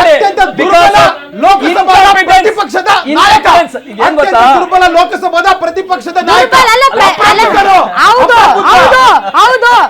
ದುರ್ಬಲ ಪ್ರತಿಪಕ್ಷದ ನಾಯಕ, ಅಪ್ರಬುದ್ಧ ನಾಯಕ ರಾಹುಲ್ ಗಾಂಧಿ. ಪ್ರತಿಪಕ್ಷದ ನಾಯಕ ಹೆಂಗಾದ್ರೂ ಇಲ್ರಿ, ಆಡಳಿತ ಪಕ್ಷದ ನಾಯಕ ಇದಾರಲ್ಲ ಅವ್ರು ಗಟ್ಟಿಯಾಗಿರ್ಬೇಕು. ನಿಮ್ಮ ಮೋದಿ ಅವರ ಆಡಳಿತ ಸಂಪೂರ್ಣವಾಗಿ ಫೇಲ್ ಆಗಿದ್ದಾರೆ. ಅವರು ಈ ದೇಶನ ಆಳಕ್ಕೆ ನಾಲಾಯಕು ಪ್ರಧಾನಮಂತ್ರಿ ದೇಶಕ್ಕೆ ಅಂತ ವಿದೇಶಾಂಗ ಸಚಿವರು, ನಾಲ್ಕು ವಿದೇಶಾಂಗ ಸಚಿವರು. ಈ ದೇಶ ಕಂಡು ಅತ್ಯಂತ ಅಸಮರ್ಥ ಒಬ್ಬ ಪ್ರಧಾನಿ ಅಂದ್ರೆ ಅದು ನರೇಂದ್ರ ಮೋದಿ ಅವರು. ಹೇಳ್ಬಿಡ್ತೀನಿ ಕೇಳಿ, ಅಪ್ರಬುದ್ಧ ಒಬ್ಬ ಇದು ವಿರೋಧ ಪಕ್ಷ ನಾಯಕ ಅಂತಂದ್ರಲ್ಲ, ವಿರೋಧ ಪಕ್ಷದ ನಾಯಕನ ಪ್ರಶ್ನೆಗಳಿಗೆ ಉತ್ತರ ಕೊಡಕ್ಕಾಗದೆ ವಿದೇಶ ಸುತ್ತುತ್ತಿರೋ ಏಕೈಕ ಪ್ರಧಾನಿ ನಿಮ್ಮ ನರೇಂದ್ರ ಮೋದಿ. ಅರ್ಥ ಮಾಡ್ಕೊಳ್ಳಿ, ಸರಿನಾ? ನಿಮ್ಮ ನೋಡಿ ಈ ಎಲ್ಲಾ ಘಟನೆಗಳು ಹೊಣೆ ಹೊತ್ತು ದಯವಿಟ್ಟು ರಾಜೀನಾಮೆ ಕೊಡಿ. ಮೋದಿಜಿಯವರೊಬ್ಬರೇ ಅಲ್ಲ ಮೇಡಮ್, ಒಬ್ಬರು ದೇಶದ ಪ್ರಧಾನಮಂತ್ರಿ ಆಗಿ ಅವ್ರದೇ ಆದ ಜವಾಬ್ದಾರಿ ಇರುತ್ತೆ. ಇವ್ರು ಹೇಳಿದ್ರು, ನಮ್ಮ ಇಟ್ನಾಳ್ ಸಾರ್ ಹೇಳಿದ್ರು, ಏನು ನಿಲುವು ತಗೊಳ್ಳಿಲ್ಲ ಅವ್ರಿಗೆ ಸ್ಟೇಟ್ಮೆಂಟ್ ಇಲ್ಲ ರೀ. ತಟಸ್ಥ ನೀತಿ ನಮ್ಮ ಭಾರತದ ಪ್ರಧಾನಮಂತ್ರಿ ಮಾತ್ರ ವಹಿಸಿಲ್ಲ, ಇಡೀ ದೇಶದ, ಇಡೀ ವಿಶ್ವದ ಎಲ್ಲ ಯಾರು ಇದ್ದಾರೆ ರಾಷ್ಟ್ರದವರು ಕೂಡ ತಟಸ್ಥ ನೀತಿ ಅನುಸರಿಸಿದ್ದಾರೆ. ಅದನ್ನ ನೀವು ಕ್ವಶನ್ ಮಾಡಬಾರ್ದು. ಆಮೇಲೆ ಹೆಜ್ಜೆಜ್ಜೆಗೂ ದೇವಸ್ಥಾನಗಳಿದೆ, ಹೆಜ್ಜೆಜ್ಜೆಗೂ ತಿಥಿ ಮನೆಗಳಿದೆ, ಹೆಜ್ಜೆಜ್ಜೆಗೂ ಪುರೋಹಿತರಿದ್ದಾರೆ. ಅವ್ರ ಪರಿಸ್ಥಿತಿ ಹೆಂಗಾಗೋಗಿದೆ ಅಂದರೆ ತಿಥಿ ಮಾಡೋಕ್ಕೂ ಆಗ್ತಿಲ್ಲ, ಆ ಪರಿಸ್ಥಿತಿ ಆಗೋಗಿದೆ ಇವತ್ತು ಪುರೋಹಿತರುಗಳ ಪರಿಸ್ಥಿತಿ. ಯಾಕೆ ಅಂದರೆ ತಿಥಿಗೆ ಅಡುಗೆ ಮಾಡೋಕ್ಕೆ ಅಡುಗೆ ಭಟ್ರು ಅಲ್ಲಿ ಬ್ರಾಹ್ಮಣರೇ ಇರೋದು, ಅವ್ರಿಗೂ ಅಲ್ಲಿ ತುಂಬ ವ್ಯತ್ಯಾಸಗಳು ಕಾಣ್ತಾರೆ. ಎಣ ಸುಡಕ್ಕೂ ಮುಂಬೈಯಲ್ಲಿ ಗ್ಯಾಸ್ ಇಲ್ವಂತೆ ಸರ್, ಅದು ಆಗಿದೆ ಪರಿಸ್ಥಿತಿ. ಈ ಪರಿಸ್ಥಿತಿಗಳಿದೆ. ಇವಾಗ ನಾವೇನು US ಅವ್ರ ಮೇಲೆ ಡೀಲ್ ಮಾಡ್ಕೊಂಡಿದ್ವಿ, ಅದ್ರದ್ದು ಹೊರೆ ನಮಗೆ ಬೀಳುತ್ತಲ್ಲ. ಅವಾಗ ನಾವು ಇವಾಗ ಇದನ್ನ ಖಂಡಿಸಕ್ಕೆ ಹೋದ್ರೆ ಅವಾಗ ಮತ್ತೊಂದು ಹೊರೆ ಆಗುತ್ತೆ, ಅದು ಇನ್ನೊಂದು ಇಶ್ಯೂ ಕ್ರಿಯೇಟ್ ಆಗುತ್ತೆ. ಅದೇನು ಮಾಡ್ಲಿಕ್ಕೆ ಆಗಲ್ಲ ಅಂತ ಹುಚ್ಚುದವರೆಗೆ ಕುಂಡಿಸಿದ್ದಾರೆ, ಅವ್ರು ಅಧಿಕಾರ ಕೊಟ್ಟಿದ್ದಾರೆ. ನಾವು ಹುಚ್ಚರ ಹತ್ರ ಯಾವ ರೀತಿ ಡೀಲ್ ಮಾಡಬೇಕು ಆ ಥರ ಮಾಡಲೇಬೇಕಾಗ್ತದೆ ಅವಾಗ. ಸೊ ಅದು ಕಾರ್ಯವಾಸಿ ಕತ್ತೆ ಕಾಲು ಹಿಡಿಬೇಕು. ಅದು ಯಾರೇ ಆಗಲಿ, ಇವಾಗ ಕಾಂಗ್ರೆಸ್ ಅವರು ಇದ್ರು ಅದೇ ಕೆಲಸ ಮಾಡ್ಬೇಕಿತ್ತು. ಅಟ್ಲೀಸ್ಟ್ ಮೋದಿ ಅವರಿಗೆ ಒಂದು ಗೌರವ ಇದೆ. ಕಾಂಗ್ರೆಸ್ ಅವರು ಏನಾದ್ರು ಪ್ರಧಾನಿ ಆಗಿದ್ರೆ ಅಷ್ಟೇ ಕತೆ. ಟ್ರಂಪ್ ಯಾವತ್ತೂ ಬೇರೆಯವ್ರ ಮೇಲೆ ಡಿಪೆಂಡ್ ಆಗಬಾರ್ದು. Self sufficiency is very important. ಅದಕ್ಕೆ ಗೌರ್ಮೆಂಟ್, ಸೆಂಟ್ರಲ್ ಗೌರ್ಮೆಂಟ್ ಬಂದ್ಮೇಲೆ ಇವಾಗ ಹೈಡ್ರೋಜನ್ ಎನರ್ಜಿ, ಆಮೇಲೆ ನೈಟ್ರೋಜನ್ದು ಅದು ಎಲ್ಲ ತುಂಬಾ ಟ್ರೈ ಮಾಡ್ತಾ ಇದ್ದಾರೆ. ಹೊಸ ಪ್ರಾಜೆಕ್ಟ್ಸ್ಗಳೆಲ್ಲ ಮಾಡ್ತಾ ಇದ್ದಾರೆ. ಕೋಲ್ ಗ್ಯಾಸಿಫಿಕೇಶನ್ ಅಂತ ಒಂದು ಮಾಡ್ತಾ ಇದ್ದಾರೆ. ಕೋಲಿಂದ ಡೈರೆಕ್ಟ್ ಆಗಿ ಗ್ಯಾಸ್ ತೆಗೆಯೋದು ಅಂತ, ಅದು ಪ್ಲಾಂಟ್ಸ್ಗಳೆಲ್ಲ ಬರ್ತಾ ಇದೆ. It will take some time. ಎಲ್ಲಿಂದ ಬರ್ತಾ ಇದೆ ಸರ್? ಇಲ್ಲ, ಇಂಡಿಯಾನಲ್ಲಿ ಮಾಡ್ತಾ ಇದ್ದಾರೆ. ಜಾರ್ಖಂಡಲ್ಲಿ ಮಾಡ್ತಾ ಇದ್ದಾರೆ. ಅದು ಕೋಲ್ ಗ್ಯಾಸಿಫಿಕೇಶನ್ ಪ್ಲಾಂಟ್ ಅಂತ. ಅದು ಆಲ್ಮೋಸ್ಟ್ ಟೆಕ್ನಾಲಜಿ ರೆಡಿ ಆಗಿದೆ. ಅದು ಬಂತು ಅಂದ್ರೆ ಈ ಪ್ರಾಬ್ಲಮ್ ಎಲ್ಲ ಸ್ವಲ್ಪ ಸಾಲ್ವ್ ಆಗುತ್ತೆ. ಅದೇ ತರ ಸ್ಟೇಟ್ ಗೌರ್ಮೆಂಟ್ ಕೂಡ ಆಲ್ಟರ್ನೇಟಿವ್ ಹುಡ್ಕೋದ್ ಬಿಟ್ಬಿಟ್ಟು ಸುಮ್ಮನೆ ಕ್ರೈಸಿಸ್ ಆದಾಗ ಅವ್ನ ಬ್ಲೇಮ್ ಮಾಡೋದು, ಇವ್ರನ್ನ ಬ್ಲೇಮ್ ಮಾಡಿದ್ರೆ ಪ್ರಯೋಜನ ಇಲ್ಲ. ನಾನೊಬ್ಬ ಕ್ಯಾಬ್ ಡ್ರೈವರು, ಬೆಂಗಳೂರಲ್ಲೇ ಕ್ಯಾಬ್ ಓಡಿಸ್ತೀನಿ. ಇಲ್ಲಿ ತನಕ ಯುದ್ಧ ಆದಾಗಿಂದ ಇಲ್ಲಿ ತನಕನೂ ಕೂಡ CNG ಪ್ರಾಬ್ಲಮ್ ನನಗಂತೂ ಬಂದಿಲ್ಲ. ಕೆಲವರಿಗೆ LPG ಆಟೋ ಓಡಿಸ್ತಾರೆ ಬಂದಿರ್ಬೋದು, ನನಗಂತೂ ಇಲ್ಲಿ ಕೂಡ ಬಂದಿಲ್ಲ. ಮತ್ತು ಇವಾಗ ಏನಾಗಿದೆ ಅಂದರೆ ಈಗ ನಾನು ನಮ್ಮ ಮನೆಯಿಂದ ಬರ್ತಾ ಇದ್ದೆ ಸರ್, ನಮ್ಮ ಚಾಮರಾಜಪೇಟೆ ಮನೆ, ಎಕ್ಸಾಕ್ಟ್ಲಿ ಮೈಸೂರು ರೋಡ್ ಸರ್ಕಲಲ್ಲೇ ಒಂದು CNG ಗ್ಯಾಸ್ ಬಂಕ್ ಇದೆ. ನಾರ್ಮಲ್ ಆಗಿ CNG ಬಂಕಲ್ಲಿ ವೇಟ್ ಮಾಡಬೇಕು. ಇಲ್ಲ, ಕ್ಲೋಸ್ಡ್. ಒಂದು ನಿಮಿಷ, ಕ್ಲೋಸ್ಡ್. ಬಟ್ ನನ್ನ ಬೆಳಗ್ಗೆ ತುಂಬಿಸಿದ್ದೀನಿ, ನಾನು ನಮ್ಮ ಏರಿಯಾದಲ್ಲಿ ಬೊಮ್ಮನಹಳ್ಳಿಯಲ್ಲಿ ನಾನು ತುಂಬಿಸಿದ್ದೀನಿ ಮೇಡಮ್. Gas bunk close. ಬೇಕಾದ್ರೆ ನೀವು ರಿಯಾಲಿಟಿ ಚೆಕ್ ಮಾಡಿ. ಬೊಮ್ಮನಹಳ್ಳಿಯಲ್ಲಿ ಪೆಟ್ರೋಲ್ ಇದು CNG ಬಂಕ್ ನಾನು ಬೆಳಗ್ಗೆ ತುಂಬಿಸಿದ್ದೀನಿ. ಇಲ್ಲಿ ತನಕ CNG ಪ್ರಾಬ್ಲಮ್ ಆಗಿಲ್ಲ. ಮತ್ತು ಇನ್ನೊಂದು ಗೃಹ ಬಳಕೆದು ಏನು ಗ್ಯಾಸ್ ಟ್ರಬಲ್ ಇಲ್ಲ. ಮತ್ತು ಇದು ಬೆಳಗ್ಗೆ ಟಿಫನ್ ಮಾಡ್ಬೇಕಾದ್ರೆ ಹೋಟೆಲಲ್ಲಿ ಕೇಳಿದೆ ನಾನು, ಏನು ಸಮಸ್ಯೆ ಇದೆಯಾ ಅಂತ. ಅವ್ರು ಹೇಳ್ತಾರೆ ದುಡ್ಡು ಕೊಟ್ಟರೆ ಎಷ್ಟು ಬೇಕಾದ್ರೂ ಸಿಗುತ್ತಂತೆ ಕಮರ್ಷಿಯಲ್ ಹೋಟ್ಲಿಗೆ. ಇಲ್ಲ, ನೀವು ಬನ್ನಿ ನನ್ನ ಜೊತೆಗೆ ಬೇಕಾರೆ ಫುಟ್ಪಾತಲ್ಲಿ ಇದು ಟಿಫನ್ ಮಾಡ್ಬೇಕಾದ್ರೆ ಬೆಳಗ್ಗೆ ಹೇಳಿದ್ದು ನನಗೆ ಮಾತವರು. ಹಂಗೆ ದುಡ್ಡು ಕೊಟ್ಟರೆ ಮಾತ್ರ ಸಿಗುತ್ತೆ ಅನ್ನೋದಾದರೆ ಅದನ್ನೇ ಕಡಿಯೋಣ ಆಗ್ಬೋದಲ್ಲ. ಮತ್ತೆ ರಷ್ಯಾ ಮತ್ತು ಯುಕ್ರೇನ್ ವಾರ್ ನಡೆದಾಗ ಒಂದು ಫೇಮಸ್ ಸ್ಟೇಟ್ಮೆಂಟ್ ಇತ್ತು, ಪಾಪನೇ ವಾರ್, ಮೋದಿಜಿನೇ ವಾರ್ ರುಕ್ವಾದಿ ಪಾಪ ಅಂತ. ಇವಾಗ ಇಸ್ರೇಲ್ ಮತ್ತು ಇರಾನ್ ಮಧ್ಯೆ ವಾರ್ ನಡೀತೈತೆ. ಸೊ ವಾರ್ನ ಸ್ಟಾಪ್ ಮಾಡಿ ಪೀಸ್ನ ಪ್ರಮೋಟ್ ಮಾಡ್ಬೋದಲ್ವ ಮೇಡಮ್? ನಾವು ಯಾವುದೇ ಒಂದು ದೇಶದಿಂದ ಮಾತ್ರ ತೈಲ ನಿಕ್ಷೇಪ ಖರೀದಿ ಮಾಡಬಾರ್ದು. ನಮ್ಗೆ ಎಲ್ಲಿ ಕಡಿಮೆ ರೇಟಲ್ಲಿ ಸಿಗುತ್ತೆ ಅಲ್ಲಿಂದ ಖರೀದಿ ಮಾಡಬೇಕು. ರಷ್ಯಾದಿಂದಾಗಲಿ ಅಥವಾ ವೆನಿಜುಲಾನಲ್ಲಿ ಎಲ್ಲಿ ಚೀಪಾಗಿ ಸಿಗುತ್ತೆ ಅಲ್ಲಿಂದ ಮಾಡಬೇಕು ಹೊರತು ಆ ದೊಡ್ಡಣ್ಣ ಟ್ರಂಪ್ ಹೇಳ್ದ ಅಂತ ಹೇಳಿ ನಾವು ಕುಡಿಬಾರ್ದು. ನನ್ನ ಪ್ರಶ್ನೆ ಅಂತ ಅಲ್ಲ, ಎಲ್ರಿಗೂ ನನ್ನ ಪ್ರಶ್ನೆ. ಈಗ ಸಿಲಿಂಡರ್ದು ಕೊರತೆ ಆಗಿದೆ, ಅದೇ ಗೃಹ ಬಳಕೆಗೆ ಏನು ಕೊರತೆ ಆಗಿಲ್ಲ. ಮೊನ್ನೆ ನಾವು 7ನೇ ತಾರೀಕು ನಾವು ಬುಕ್ ಮಾಡ್ಕೊಂಡು 8ನೇ ತಾರೀಕು ಬಂತು. ಈಗ ಇನ್ಮೇಲೆ ಬರಲ್ಲ, 25 ದಿನ ವೇಟಿಂಗ್ ಪೀರಿಯಡ್. ಈಗ ಕಮರ್ಷಿಯಲ್ಗೆ ಪ್ರಾಬ್ಲಮ್ ಆಗಿದೆ. ಅದು ಏಜೆನ್ಸಿಯವರು ತುಂಬಾನೇ ಕಾರಣ ಇದ್ದಾರೆ. ಅವರು ಬ್ಲಾಕಲ್ಲಿ ತುಂಬ 3,000 4,000ಕ್ಕೆಲ್ಲ ಮಾರ್ತಾ ಇದ್ದಾರೆ ಅಂತ ನಮಗೂ ಗೊತ್ತಾಯ್ತು. ಅದನ್ನು ಸ್ವಲ್ಪ ಸರ್ಕಾರ ಏಜೆನ್ಸಿಗಳ ಬಗ್ಗೆ ಏಜೆನ್ಸಿಗಳ ಹತ್ರ ಮಾತಾಡ್ಬಿಟ್ಟು ಆ ಥರ ಆದರೆ ಅವರಿಗೆ ಪನಿಷ್ಮೆಂಟ್ ಕೊಟ್ಬಿಟ್ಟು ಯಾರಿಗೆ ಹೋಟೆಲ್ಗಳಿಗೋ ಮತ್ತು ಹಾಸ್ಟೆಲ್ಗಳಿಗೋ ಎಲ್ಲಿಗೆ ಬೇಕೋ ಅದನ್ನು ಸಪ್ಲೈ ಮಾಡಬೇಕು ಅಂತ ಎಲ್ಲ ಸರ್ಕಾರದಲ್ಲೂ ನಾವು ಕೇಳ್ಕೊಳ್ತೀವಿ. ಕೇಂದ್ರ ಇರ್ಬೋದು, ರಾಜ್ಯ ಇರ್ಬೋದು, ಎಲ್ಲರಲ್ಲೂ ನಾವು ಕೇಳ್ಕೊಳ್ತಾ ಇದ್ದೀವಿ. All right. ಹೇಳಿದ್ರಲ್ಲ, ನಾವು ಬೇರೆ ಬೇರೆ ಟೆಕ್ನಾಲಜಿ ಅಳವಡಿಸ್ಕೋಬೇಕಾಗುತ್ತೆ. ಬೇರೆ ಬೇರೆ ರೀತಿಗಳಿಂದ ಗ್ಯಾಸ್ ಪ್ರೊಡಕ್ಷನ್ ಮಾಡಬೇಕು. ನಿಕ್ಷೇಪ ಇದೆ ಅದೆಲ್ಲ ಅಲ್ಲ. ಇಲ್ಲಿನ ಪೆಟ್ರೋಲಿಯಂ ಇಲಾಖೆ, ಬೇರೆ ಬೇರೆ ಇಲಾಖೆಗಳಿದಾವೆ, ಅದೆಲ್ಲ ಮಾಡಿನೇ ಅದನ್ನು ನೋಡಿನೇ ಈ ತೀರ್ಮಾನಕ್ಕೆ ಬಂದಿರೋದು. These decisions have not been taken over night. ಈಗಾಗಲೇ ಬಾಂಬೆ ಹೈಯಲ್ಲಿ ಸ್ವಲ್ಪ ರಿಸರ್ವ್ ಇದೆ, ಅಲ್ಲಿಂದ ಬರ್ತದೆ ನಮಗೆ. It does not mean we don't have any oil reserve ಇದೆ. ಆದರೆ ನನ್ನ ದೇಶಕ್ಕೆ ಬೇಕಾದಷ್ಟು ಆಯಿಲ್ ರಿಸರ್ವ್ ಇಲ್ಲ, ಅದಕ್ಕೋಸ್ಕರ ಆಮದು ಮಾಡ್ಕೊಳ್ತೇವೆ. ಹಾಗೆ ಬೇರೆ ಬೇರೆ ಟೆಕ್ನಾಲಜಿ ಬಗ್ಗೆ ಮಾತಾಡಿದ್ರಲ್ಲ, ಅದು ಈಗಿನ ಸಮಸ್ಯೆಗೆ ಪರಿಹಾರ ಆಗೋದಿಲ್ಲ. ಅದು ಮುಂದೆ ಬರಬಹುದಾದ ಸಮಸ್ಯೆಗೆ ಪರಿಹಾರ ಆಗುತ್ತೆ. ಮತ್ತು ಹಿಂದೆ ವಾಜಪೇಯಿ ಸರ್ಕಾರ ಇತ್ತು, ಈಗ ಮೋದಿ ಸರ್ಕಾರ ಇದೆ, ಆಗೋದಿಲ್ಲ ಅವೆಲ್ಲ. ಯಾಕಂದ್ರೆ you have to create entire process ಅದಕ್ಕೆ. ಯಾಕಂದರೆ 1972 ಅನೇಕ BJP ವಕ್ತಾರ ಕೆಲಸ ಮಾತಾಡಿದ್ರು ನನಗೆ. 1972ನಲ್ಲಿ ಇಂದಿರಾ ಗಾಂಧಿ ಅವರಿಗೆ ಕತಾರ್ ಗೌರ್ಮೆಂಟ್ ಬಂದು ಈ ಗ್ಯಾಸ್ ಲೈನ್ ಬಗ್ಗೆ ಅಗ್ರಿಮೆಂಟ್ ಕೇಳಿದ್ರಂತೆ, ಅವ್ರು ಬೇಡ ಅಂದ್ಬಿಟ್ರಂತೆ, ಅದಕ್ಕೆ ಬೇರೆ ಕಡೆ ಹೋದ್ರಂತೆ. ಬಟ್ 1972ನಲ್ಲಿ ಗ್ಯಾಸ್ ಸ್ಟವ್ಗಳಿಗೆ ಬಳಕೆ ಇರಲಿಲ್ಲ ನಮ್ಮಲ್ಲಿ. 1973ಯಲ್ಲೂ ಕೂಡ ಒಂದು ಕ್ರೈಸಿಸ್ ಆಗಿತ್ತು. ಆಗ ತಗೊಂಡು ಮಾಡಲೇನು ನಾನು, ನನ್ನ ಆಗಿನ ಸರ್ಕಾರದ ಆಯಾ ಇದಿರ್ತವೆ, ಆಗಿನ ಆದ್ಯತೆಗಳಿರ್ತವೆ, ಹೀಗಾಗಿ ಮಾಡೋಕ್ಕಾಗಿರೋದಿಲ್ಲ. ಬಟ್ ಈಗ ಏನು ಮಾಡಬೇಕು, ಎಲ್ಲ ಇಡೀ ಜಗತ್ತಿನ ಎಲ್ಲ ದೇಶಗಳು ತಟಸ್ಥವಾಗಿದೆ ಅಂತ ಇಲ್ಲ. ಚೈನಾ ಅಪೋಸ್ ಮಾಡಿದೆ, ರಷ್ಯಾ ಅಪೋಸ್ ಮಾಡಿದೆ, ಯುರೋಪಿಯನ್ ಅಪೋಸ್, ಸ್ಪೇನ್ ಅಂತೂ ನಿನ್ನೆ ಮೊನ್ನೆ ಅಪೋಸ್ ಮಾಡಿದೆ. ಅಷ್ಟೇ ಅಲ್ಲ, ಯಾಕೆ ಇದು ಮುಖ್ಯ ಆಗುತ್ತೆ ಅಂದರೆ, ಈಗ 70 ದಿನ ಸ್ಟ್ರಾಟಜಿಕ್ ರಿಸರ್ವ್ ಬಗ್ಗೆ ಉದಯ್ ಕುಮಾರ್ ಹೇಳಿದರು, ನಮ್ಮ ಆಯಿಲ್ ಮಿನಿಸ್ಟರ್ ಕೂಡ ಅದನ್ನೇ ಹೇಳಿದರು. 71ನೇ ದಿನದ ಕಾರ್ಯಕ್ರಮ ಏನು? ಯಾಕೆ ಅಂದರೆ ಅಮೆರಿಕ ಈಗಾಗಲೇ ಸೋತಿದೆ. 11 ದೇಶಗಳ ವಿರುದ್ಧ ನಾವು ತನಿಖೆ ಮಾಡ್ತೀವಿ ಅಂತ ಹೌದು, ಅವ್ರು ಯಾರು ತನಿಖೆ ಮಾಡಕ್ಕೆ? ಇರ್ರೆಗ್ಯುಲಾರಿಟೀಸ್ ಇದೆಯಾ ಅನ್ನೋದರ ಬಗ್ಗೆ ಸರ್, ಇದು ವರ್ಲ್ಡ್ ಟ್ರೇಡ್ ಆರ್ಗನೈಸೇಷನ್ ಇದೆ sir, that will take care. But ಅಮೆರಿಕದ ಇಂಟೆನ್ಷನ್ ಏನು? ಭಾರತ, ಚೀನಾ ರಾಷ್ಟ್ರಗಳಲ್ಲಿ ಇರ್ರೆಗ್ಯುಲಾರಿಟೀಸ್ ಇದೆಯಾ? ಯಾಕೆಂದ್ರೆ ಅಮೆರಿಕಾದಲ್ಲಿ ಏನು ಅವ್ರದ್ದು ಟ್ರೇಡ್ ಏನಿದೆ ಅದು ಕುಸಿತಾ ಇದೆ, ಇದಕ್ಕೆ ಭಾರತ ಕಾರಣನಾ, ಚೀನಾ ಕಾರಣನಾ ಅಂತ ವಿಶ್ವಗುರು ಸರ್ ಡೀಲ್ ಮಾಡ್ಕೊಂಡ್ಮೇಲೆ ಈ ಖ್ಯಾತೆ ಯಾಕೆ ಸರ್? ಅಬ್ಸಲ್ಯೂಟ್ಲಿ ನಮಗೆ ನಾವು ಗಟ್ಟಿಯಾಗಿ ಮಾತಾಡಕ್ ಕಲಿಬೇಕು. ಯಾಕಂದ್ರೆ ನಮ್ಗೆ ಹೇಳಿದ್ರಲ್ಲ ಹಿಂದಿನ ಸರ್ಕಾರಗಳು ಹಾಗೆ ಹೇಗಿದ್ವು ಅಂತೇಳಿ. ಇಂದಿರಾ ಗಾಂಧಿ ರಿಚರ್ಡ್ ನಿಕ್ಸನ್ಗೆ 1971 ಆಗ ಇನ್ನೂ ನಾವು ಗರೀಬಿ ಸ್ಥಿತಿಯಲ್ಲಿ ಇದ್ವಿ. ಅವಾಗ ಅವ್ನ ಮುಖದ ಹೊಡೆದಂಗೆ ಅವ್ನು ವೈಟ್ ಹೌಸ್ ಹೇಳಿ ಬಂದು ಇಲ್ಲಿ ದಕ್ಕಿಸ್ಕೊಂಡ್ರದನ್ನ ಮುಖದ ಹೊಡೆದಂಗೆ ಇಡಿಯಟ್ ಯು ಸ್ಟೇಟ್ ಅಪ್ ಅಂತ ಹೆಚ್ಚು ಕಡಿಮೆ ಅದೇ ಅರ್ಥ ಬರೋ ಥರ Richard Nixon president of America. ಆ ಧೈರ್ಯ ಬೇಕಲ್ಲ. ನನ್ನ ದೇಶದ ಹಿತಾಸಕ್ತಿ ಏನು, ನಾನು ಯಾಕೆ ಬಗ್ಬೇಕಿಲ್ಲಿ, ಯಾಕೆ ಬಗ್ಬಾರ್ದು, ಯಾಕೆ ನಮ್ಗೆ ಹೇಳೋಕ್ಕಾಗ್ತದೆ? ಯಾಕಂದರೆ ಅಮೆರಿಕ ಯಾಕೆ ಟ್ರಂಪ್ ಈ ಯುದ್ಧಕ್ಕೆ ಹೋಗಿದ್ದು ಅವನ ಒಂದು ಅಹಂಕಾರ ಏನು? ವೆನೆಜುವೆಲಾ ಮಾಡಿದ್ರಲ್ಲ ಹಂಗೆ ಇಲ್ಲಿ ಮಾಡಿಬಿಡ್ತೇನೆ, ಸುಪ್ರೀಂ ಲೀಡರ್ ಗಾನ್, ನಾಳೆ ಬಂದು ನನಗೆ ಶರಣಾಗಿ ಬಿಡ್ತದೆ ಇರಾನ್ ಅಂತ ತಿಳ್ಕೊಂಡಿದ್ರು ಅವರು. ಅಮೆರಿಕದ ಟ್ರಂಪ್ನ ಅಫಿಷಿಯಲ್ ಲೈನ್ ಆಗಿತ್ತು ಮರುದಿವಸ 3 ವಾರದಲ್ಲಿ ಮುಗಿಸ್ಬಿಡ್ತೇನೆ ಯುದ್ಧ ಅಂತೇಳಿ. ಮುಗಿಯೋದಿಲ್ಲ. ಈಗ ಖಮೇನಿ ಮಗ ಮುಸ್ತಫಾ ಖಮೇನಿ ಹೇಳ್ತಾನೆ, ನನ್ನ ದೇಶದ ಪ್ರತಿಯೊಬ್ಬ ಕೊನೆಯ ಪ್ರಜೆಯರಿಗೂ ಯುದ್ಧ ಮಾಡ್ತೇನೆ ನಾನು ಅಂತೇಳಿ. ವಿಯೆಟ್ನಾಮಲ್ಲಿ ಇದೇ ರೀತಿ ಹೋಗಿದ್ರು ಇವರು, 6 ಮಂತ್ಸ್ ಇನ್ ಆ್ಯಂಡ್ ಔಟ್ ಅಂತ ಹೋಗಿದ್ರು.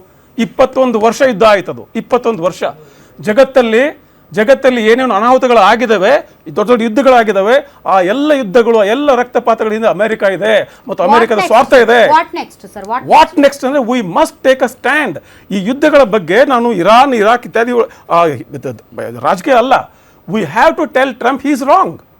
ಯು ಜಸ್ಟ್ ಹ್ಯಾವ್ ಟು, ಯಾಕಂದ್ರೆ ನೀವು ಏಕಾಂಗಿ ಆಗಿಲ್ಲ, ಇಡೀ ಜಗತ್ತಿನ ಜೊತೆಲಿ ಇದೆ. ಇಂಟರ್ನ್ಯಾಷನಲ್ ಕ್ರಿಮಿನಲ್ ಕೋರ್ಟ್ ಅನೌನ್ಸ್ ಮಾಡಿದ್ದೇವೆ ನೆತನ್ಯಾಹು ಆಗಿ ಅಂತೇಳಿ. ಈ ನೆತನ್ಯಾಹು ಇವತ್ತು ಬೆಳಗ್ಗೆ ಸ್ಟೇಟ್ಮೆಂಟ್ ಕೊಡ್ತಾರೆ. ಸಂಸ್ಥೆ ಏನ್ ಮಾಡ್ತಾ ಇದೆ sir? It is controlled by America. The headquarters in New York. He is controlled by America anyways.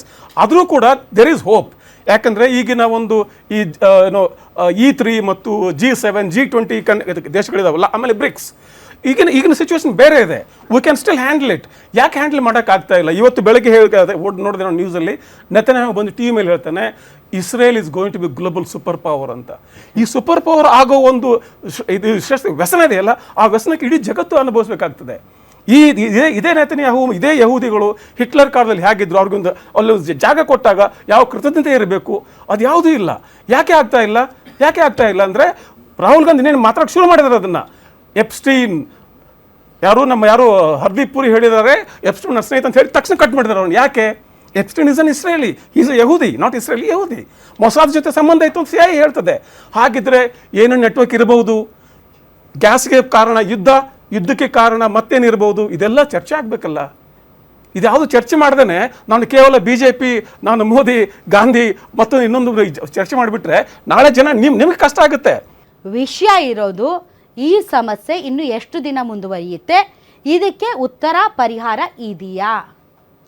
Madam, ಈಗ ಯುದ್ಧ ಸ್ಟಾರ್ಟ್ ಮಾಡಿರೋರಿಗೆ ಗೊತ್ತಿರಲ್ಲ ಇದು ಯಾವಾಗ ಮುಗಿಯುತ್ತೆ ಅಂತ. ಆದರೆ ಜವಾಬ್ದಾರಿಯುತ ರಾಷ್ಟ್ರವಾಗಿ ನಾವಾದಾಗ ಅವ್ರು ಕೇಳಿದ್ರು ಏನಾದ್ರು ಆಲ್ಟರ್ನೇಟಿವ್ಸ್. ಎಸ್, ಇವತ್ತು ನಾವು 40 ಬೇರೆ ಬೇರೆ ದೇಶಗಳಿಗೆ ಈ ಒಂದು LNG ಸಪ್ಲೈ ಮಾಡಕ್ಕೆ ಅನ್ನೋದಕ್ಕೆ ಕಳಿಸಿರುವಂಥದ್ದು. ಅದರಲ್ಲಿ ಮೇಯ್ನು ಕೆನಡಾ ಮತ್ತು ಆಸ್ಟ್ರೇಲಿಯಾ ಮತ್ತು ವೆಸ್ಟ್ ಆಫ್ರಿಕನ್ ಕಂಟ್ರಿ ನೈಜೀರಿಯಾ ಕಳಿಸಿರುವಂಥದ್ದು. ವೆಯ್ಟ್ ಸರ್, ಸರ್ ಒಂದು ನಿಮಿಷ ಸರ್. ದೇಶದ ಜನರ ಒಳಿತಿಗಾಗಿ ವಾಟ್ ಎವರ್ ದ ಪ್ರೈಸ್ ಇದ್ದಲ್ಲಿ ಅದನ್ನ ಅವ್ರ ಮೇಲೆ ಹೊರೆ ಹೊರಿಸ್ದಂಗೆ this crisis we will sail it through. All right, ಹೊರೆ ಹೊರಿಸ್ದಂಗೆ ಒಂದು ನಿಮಿಷ, ಹೊರೆ ಒರೆಸ್ದಂಗೆ ನಿಮ್ಮ ತಲೆ ಮೇಲೆ ಅವತ್ಕತ್ತೀರ, ಅದು ಜನತೆಗೆ ಒರೆಸ್ಬೇಕು. ಒಂದು ನಿಮಿಷ. ಬಟ್ ಒಂದಂತೂ ಸತ್ಯ, ಗ್ಯಾಸ್ ಮೇಲೆ ನಮ್ಗೆ ಸಬ್ಸಿಡಿ ಸಿಗ್ತಾ ಇದೆ. ಈಗ ಗ್ಯಾಸ್ ಮೇಲೆ ಸಬ್ಸಿಡಿ ಸಿಗ್ತಾ ಇದೆ, ಡಾಲರ್ ಎದುರುಗಡೆ ರೂಪಾಯಿ ಮೌಲ್ಯ ಕುಸಿತಾ ಇದೆ, ಪೂರೈಕೆ ಇಲ್ಲ, ತೈಲ ಬೆಲೆ ಜಾಸ್ತಿ ಆಗ್ತಾ ಇದೆ, ಗ್ಯಾಸ್ ಬೆಲೆ ಜಾಸ್ತಿ ಆಗ್ತಾ ಇದೆ. ಇದ್ರ ಮಧ್ಯೆ ಗ್ಯಾಸ್ಗೆ ಭಾರತ ಸರ್ಕಾರ ನಮಗೆ ಸಬ್ಸಿಡಿ ಕೊಡ್ತಾ ಇದೆ ಈಗ. ಹೀಗಾಗಿ ನಮ್ಗೆ ಅಷ್ಟು ಹೊರೆ ಅನ್ನಿಸ್ತಾ ಇಲ್ಲ. ಒಂದು ವೇಳೆ ಇದೆಲ್ಲದಕ್ಕೂ ಈಗ ಬೇರೆ ಬೇರೆ ದೇಶಗಳಿಂದ, ರಷ್ಯಾ ಅಷ್ಟು ಚೀಪಾಗಿ ನಮ್ಗೆ ಯಾರು ಕೊಡಲ್ಲ, ಬೇರೆ ಬೇರೆ ದೇಶಗಳಿಂದ ನಮಗೆ ಸಾಗಾಟದ ವೆಚ್ಚನೇ ಸಿಕ್ಕಾಪಟ್ಟೆ ಆಗುತ್ತೆ. ನೀವು ಲೆಕ್ಕ ಹಾಕಿ, ನೀವು ಸೊ ಲೆಕ್ಕ ಆಗುತ್ತೆ. ಮತ್ತು ಇಲ್ಲಿಗೆ ಬಂದು ಇಲ್ಲಿಯ ರಿಫೈನರಿಯಲ್ಲಿ ಅದನ್ನು ಮತ್ತೆ ಪ್ರಾಸೆಸ್ ಮಾಡಬೇಕಾಗುತ್ತೆ, ಅದ್ರ ಖರ್ಚು ಇದೆ. ಸೊ ಇದೆಲ್ಲ ಸೇರಿದರೆ ಬರ್ಡನ್ನು BJP ಅವ್ರ ಮನೆ ಲೆಕ್ಕಾಚಾರದಲ್ಲ, ದೇಶದ ಜನರ ಲೆಕ್ಕದಲ್ಲೇ ಬೀಳೋವಂಥದ್ದೇ ಇದು. ಅದು BJP ಇದ್ರೂ ಅಷ್ಟೇ, ಕಾಂಗ್ರೆಸ್ ಇದ್ರೂ ಅಷ್ಟೇ. ಬಟ್ ಈಗ ಸಬ್ಸಿಡಿ ಇದೆ, ಸೊ ಸಬ್ಸಿಡಿಯನ್ನು ಇಟ್ಕೊಳ್ತಾರೆ. ಯಾಕೆ ಅಂತಂದರೆ ಸರ್ಕಾರದ ಮೇಲೂ ಬರ್ಡನ್ನೇ ಇದು, ಸರ್ಕಾರದ ಮೇಲೆ ಬರ್ಡನ್ ಇದು. ಸೊ ಸಬ್ಸಿಡಿನ ತೆಗೆದು ಬಿಟ್ರೆ ಏನಾಗ್ಬಹುದು? ಆ ಸಬ್ಸಿಡಿಯನ್ನ ತೆಗೆಯದೆ ಜನರಿಗೆ ಅನುಕೂಲ ಆಗ್ಲಿ ಅಂತ ಕೇಂದ್ರ ಸರ್ಕಾರ ಯೋಚನೆ ಮಾಡ್ತಾ ಇದೆಯಲ್ಲ, ಅದಕ್ಕೆ ನಾವು ಸ್ವಲ್ಪ ಬದುಕಿದೀವಿ. ಈಗ ನಟರಾಜ್ ಗೌಡ್ರೆ, ಹಳೆಯ ಸ್ಟಾಕ್ ಮೇಲೆ 60 ರೂಪಾಯಿ ಹೆಚ್ಚಿಗೆ ಮಾಡಿದ್ದಾರೆ, ಬೆಲೆ ಹೆಚ್ಚಿಗೆ ಮಾಡಿ. ನೀವು ಇನ್ಸ್ಪೆಕ್ಷನ್ ಮಾಡಿದ್ರಾ? ಕೇಳಿ, ಹಳೆ ಇನ್ಸ್ಪೆಕ್ಷನ್ ಮಾಡಿದ್ರಾ? ಹೊಸ ಸ್ಟಾಕ್ ಬರ್ತಾ ಇದೆ, ನೀವು ಇನ್ಸ್ಪೆಕ್ಷನ್ ಮಾಡಿದ್ರಾ? ನೀವು ದಿನ ಸ್ಟಾಕ್ ಇಲ್ವಾ? ಹೇಳ್ರಿ. ಗ್ಯಾಸ್ 60 ರೂಪಾಯಿ ಜಾಸ್ತಿ ಆಗಿದೆ ಕಳೆದ ವಾರ. 60 ರೂಪಾಯಿ ಜಾಸ್ತಿ ಆಗಿದೆ. ಅದು ಯಾವಾಗ ಬಂದ ಸ್ಟಾಕು? ಹಳೆ ಸ್ಟಾಕ್ ಮೇಲೆ ಸರ್ಕಾರ, ಕೇಂದ್ರ ಸರ್ಕಾರ 60 ರೂಪಾಯಿ ಹೆಚ್ಚಿಗೆ ಮಾಡಿದೆ. ಅದು ಕಂಪನಿಗಳಿಗೆ ಅನುಕೂಲ ಆಗುತ್ತೆ. ಆದರೆ ಇಂಥ ಸಂಕಟ ಸಮಯದಲ್ಲಿ ಎಲ್ಲಿ ಗ್ಯಾಸ್ ಸಿಗ್ತಾ ಇಲ್ಲ ಸಮಯದಲ್ಲಿ ಬೆಲೆ ಏರಿಕೆ ಮಾಡೋದು ಅಕ್ಷಮ್ಯ ಅಪರಾಧ. ನಂಬರ್ 1. ನೀವು ಹೋಗಿ ಅಲ್ಲಿ ಹೋಗಿ ಇಂಟರ್ನ್ಯಾಷನಲ್ ಮಾರ್ಕೆಟ್ಗೆ ಹೇಳಿ. ನೀವು ಇದು ಇಂಟರ್ನ್ಯಾಷನಲ್ ಮಾರ್ಕೆಟ್ ಪ್ರೈಸ್ ಅಲ್ಲ ಅದು. ಈ ಹೊಸ ಬರೋ ಕಚ್ಚಾ ತೈಲದ ಮೇಲೆ ಬೆಲೆ ಹೆಚ್ಚಿಗೆ ಆಗುತ್ತೆ. ಹೊಸ ಬರೋ ಕಚ್ಚಾ ತೈಲದ ಮೇಲೆ ಬೆಲೆ ನೀವು ಹೆಚ್ಚಿಗೆ ಮಾಡಿದ್ರೆ ಬೇರೆ ವಿಷಯ. ನೀವಿದ್ರೆ ಏನ್ ಮಾಡ್ತಿದ್ರಿ ಇಂಥ ಸಂದರ್ಭದಲ್ಲಿ?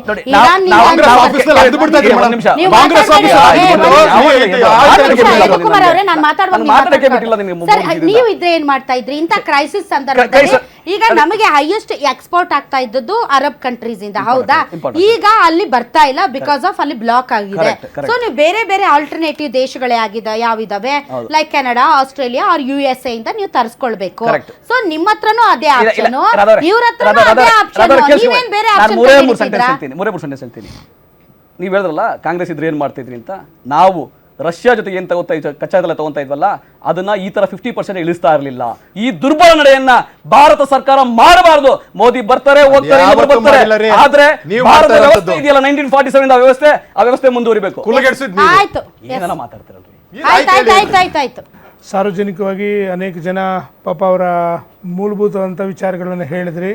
ನೋಡಿ, ಇವತ್ತು ನಾವು ಬೇರೆ ದೂರದಲ್ಲಿರ್ತಕ್ಕಂಥ ದೇಶಗಳ ಮೇಲೆ ಈ ಒಂದು ವಿಚಾರದಲ್ಲಿ ಆಧಾರಪಟ್ಟಿರ್ತಕ್ಕಂಥದ್ದಾಗಿರ್ಬೋದು, ಸ್ಟಾಕಲ್ಲಿ ಇಟ್ಕೊಳ್ಳೋಕ್ಕಾಗದೇ ಇರ್ತಕ್ಕಂಥದ್ದಾಗಿರ್ಬೋದು, ಅಚಾನಕ್ಕಾಗಿ ಯುದ್ಧಗಳು ಬಂದಂಥ ಸಂದರ್ಭದಲ್ಲಿ ಇಂಥ ಪರಿಸ್ಥಿತಿಗಳು ಉಲ್ಬಣ ಆಗ್ತಕ್ಕಂಥದ್ದಕ್ಕೆ ಕೆಲವು ಕಾಳಸಂತೆಯಲ್ಲಿ ಮಾರ್ತಕ್ಕಂಥ ಕಳ್ಳರು ಈ ರಾಜ್ಯದಲ್ಲಿ ಅನೇಕ ಜನ ಇದ್ದಾರೆ. ಅವ್ರ ಮೇಲೆ ಒಂದು ಕಣ್ಣಿಡಬೇಕಾಗುತ್ತೆ ಶೀಘ್ರವಾಗಿ ಸರ್ಕಾರಗಳು. Thank you very much. ತಾವೆಲ್ಲರೂ ಇಷ್ಟೊತ್ತು ಕಾರ್ಯಕ್ರಮದಲ್ಲಿ ಭಾಗವಹಿಸಿದ್ರೆ. ಆಡಿಯನ್ಸ್ ತಮಗೂ ಕೂಡ ಧನ್ಯವಾದಗಳು. ನೋಡಿದ್ರಲ್ಲ ವೀಕ್ಷಕರೇ, ತೈಲ ಪೂರೈಕೆಯಲ್ಲಿ ವ್ಯತ್ಯಯ ಉಂಟಾಗಿದೆ. ಇದು ಕೇವಲ ನಮ್ಮ ದೇಶಕ್ಕೆ ಸಂಬಂಧಪಟ್ಟಿದ್ದಲ್ಲ, ಇಡೀ ವಿಶ್ವದ ಆರ್ಥಿಕ ವ್ಯವಸ್ಥೆಯಲ್ಲೇ ತಲ್ಲಣಗಳು ಸೃಷ್ಟಿಯಾಗ್ತಾ ಇದೆ. ಅಂದ ಮಾತ್ರಕ್ಕೆ ಒಬ್ಬ ಬಡವ ಹೊಟ್ಟೆಗೆ ಹಿಟ್ಟು ಇಲ್ಲದಾಗೆ ಮಲ್ಕೊಂಡ್ರೆ ಅದು ನಮ್ಮ ವ್ಯವಸ್ಥೆಯ ಫೇಲಿಯರ್ ಆಗುತ್ತೆ. ಸದ್ಯಕ್ಕೆ ಅಡುಗೆ ಸಿಲಿಂಡರ್ಗೆ ಯಾವುದೇ ಕೊರತೆ ಇಲ್ಲ, ಆದರೆ ಕಮರ್ಷಿಯಲ್ ಸಿಲಿಂಡರ್ ಪೂರೈಕೆಯಲ್ಲಿ ತುಂಬ ಕೊರತೆ ಇದೆ. ಇದು ಕೇವಲ ಕರ್ನಾಟಕದಲ್ಲೇ ಆಗ್ತಾ ಇದೆಯಾ, ಬೇರೆ ರಾಜ್ಯಗಳಲ್ಲಿ ಆಗ್ತಾ ಇದೆಯಾ? ಕರ್ನಾಟಕ ಆಗ್ತಿದೆ ಅನ್ನೋದಾದರೆ ಕೇಂದ್ರ ಸಚಿವರುಗಳು ಇದರಲ್ಲಿ ಮಧ್ಯಸ್ಥಿಕೆ ವಹಿಸಬೇಕು. ಇಲ್ಲ ಕರ್ನಾಟಕಕ್ಕೆ ನಿಜಕ್ಕೂ ಪೂರೈಕೆ ಆಗ್ತಾ ಇದೆ, ಆದರೆ ಕರ್ನಾಟಕದ ಒಳಗಡೆ ಕೃತಕ ಅಭಾವ ಸೃಷ್ಟಿ ಆಗ್ತಾ ಇದೆ ಅಂದರೆ definitely it's a failure of state government. ಹಾಗಾಗಿ ಜನರಿಗೆ ತೊಂದರೆ ಆಗದೇ ಇರೋ ನಿಟ್ಟಿನಲ್ಲಿ ಕೇಂದ್ರ ಸರ್ಕಾರ, ರಾಜ್ಯ ಸರ್ಕಾರ ಅಟ್ಲೀಸ್ಟ್ ಇಂಥ ಸಮಯದಲ್ಲಾದರೂ ಕೂಡ ಒಂದು ಮೆಚೂರಿಟಿಯನ್ನು ಪ್ರದರ್ಶನ ಮಾಡಿ ಒಬ್ಬರಿಗೊಬ್ಬರು ಸಹಕಾರ ಕೊಟ್ಕೊಂಡು, ಕರ್ನಾಟಕ ರಾಜ್ಯ ಈ ದೇಶದಲ್ಲೇ ಇರೋದ್ರಿಂದ ಇಲ್ಲಿಯ ಜನರ ಸಂಕಷ್ಟಗಳೂ ಕೂಡ ಎಲ್ಲರ ಸಂಕಷ್ಟಗಳಾಗಿರೋದ್ರಿಂದ ಒಂದು ಉತ್ತಮವಾದಂತಹ ಪೂರೈಕೆ ಮತ್ತು ಉತ್ತಮವಾದಂತಹ ಜೀವನವನ್ನು ನಡೆಸೋದಕ್ಕೆ ಬೇಕಾದಂತಹ ವ್ಯವಸ್ಥೆಯನ್ನು ಕ್ರಿಯೇಟ್ ಮಾಡಬೇಕೇ ಹೊರತು ನೀವು ಕೊಟ್ಟಿಲ್ಲ ಅಂತ ಅವ್ರು ಕೊಟ್ಟಿಲ್ಲ ಅಂತ ಇವರು ಒಬ್ರಿಗೊಬ್ರು ಆರೋಪ ಮಾಡ್ಕೊಳ್ತಾ ಇದ್ದರೆ ಜನ ಸಾಯಬೇಕಾಗತ್ತೆ.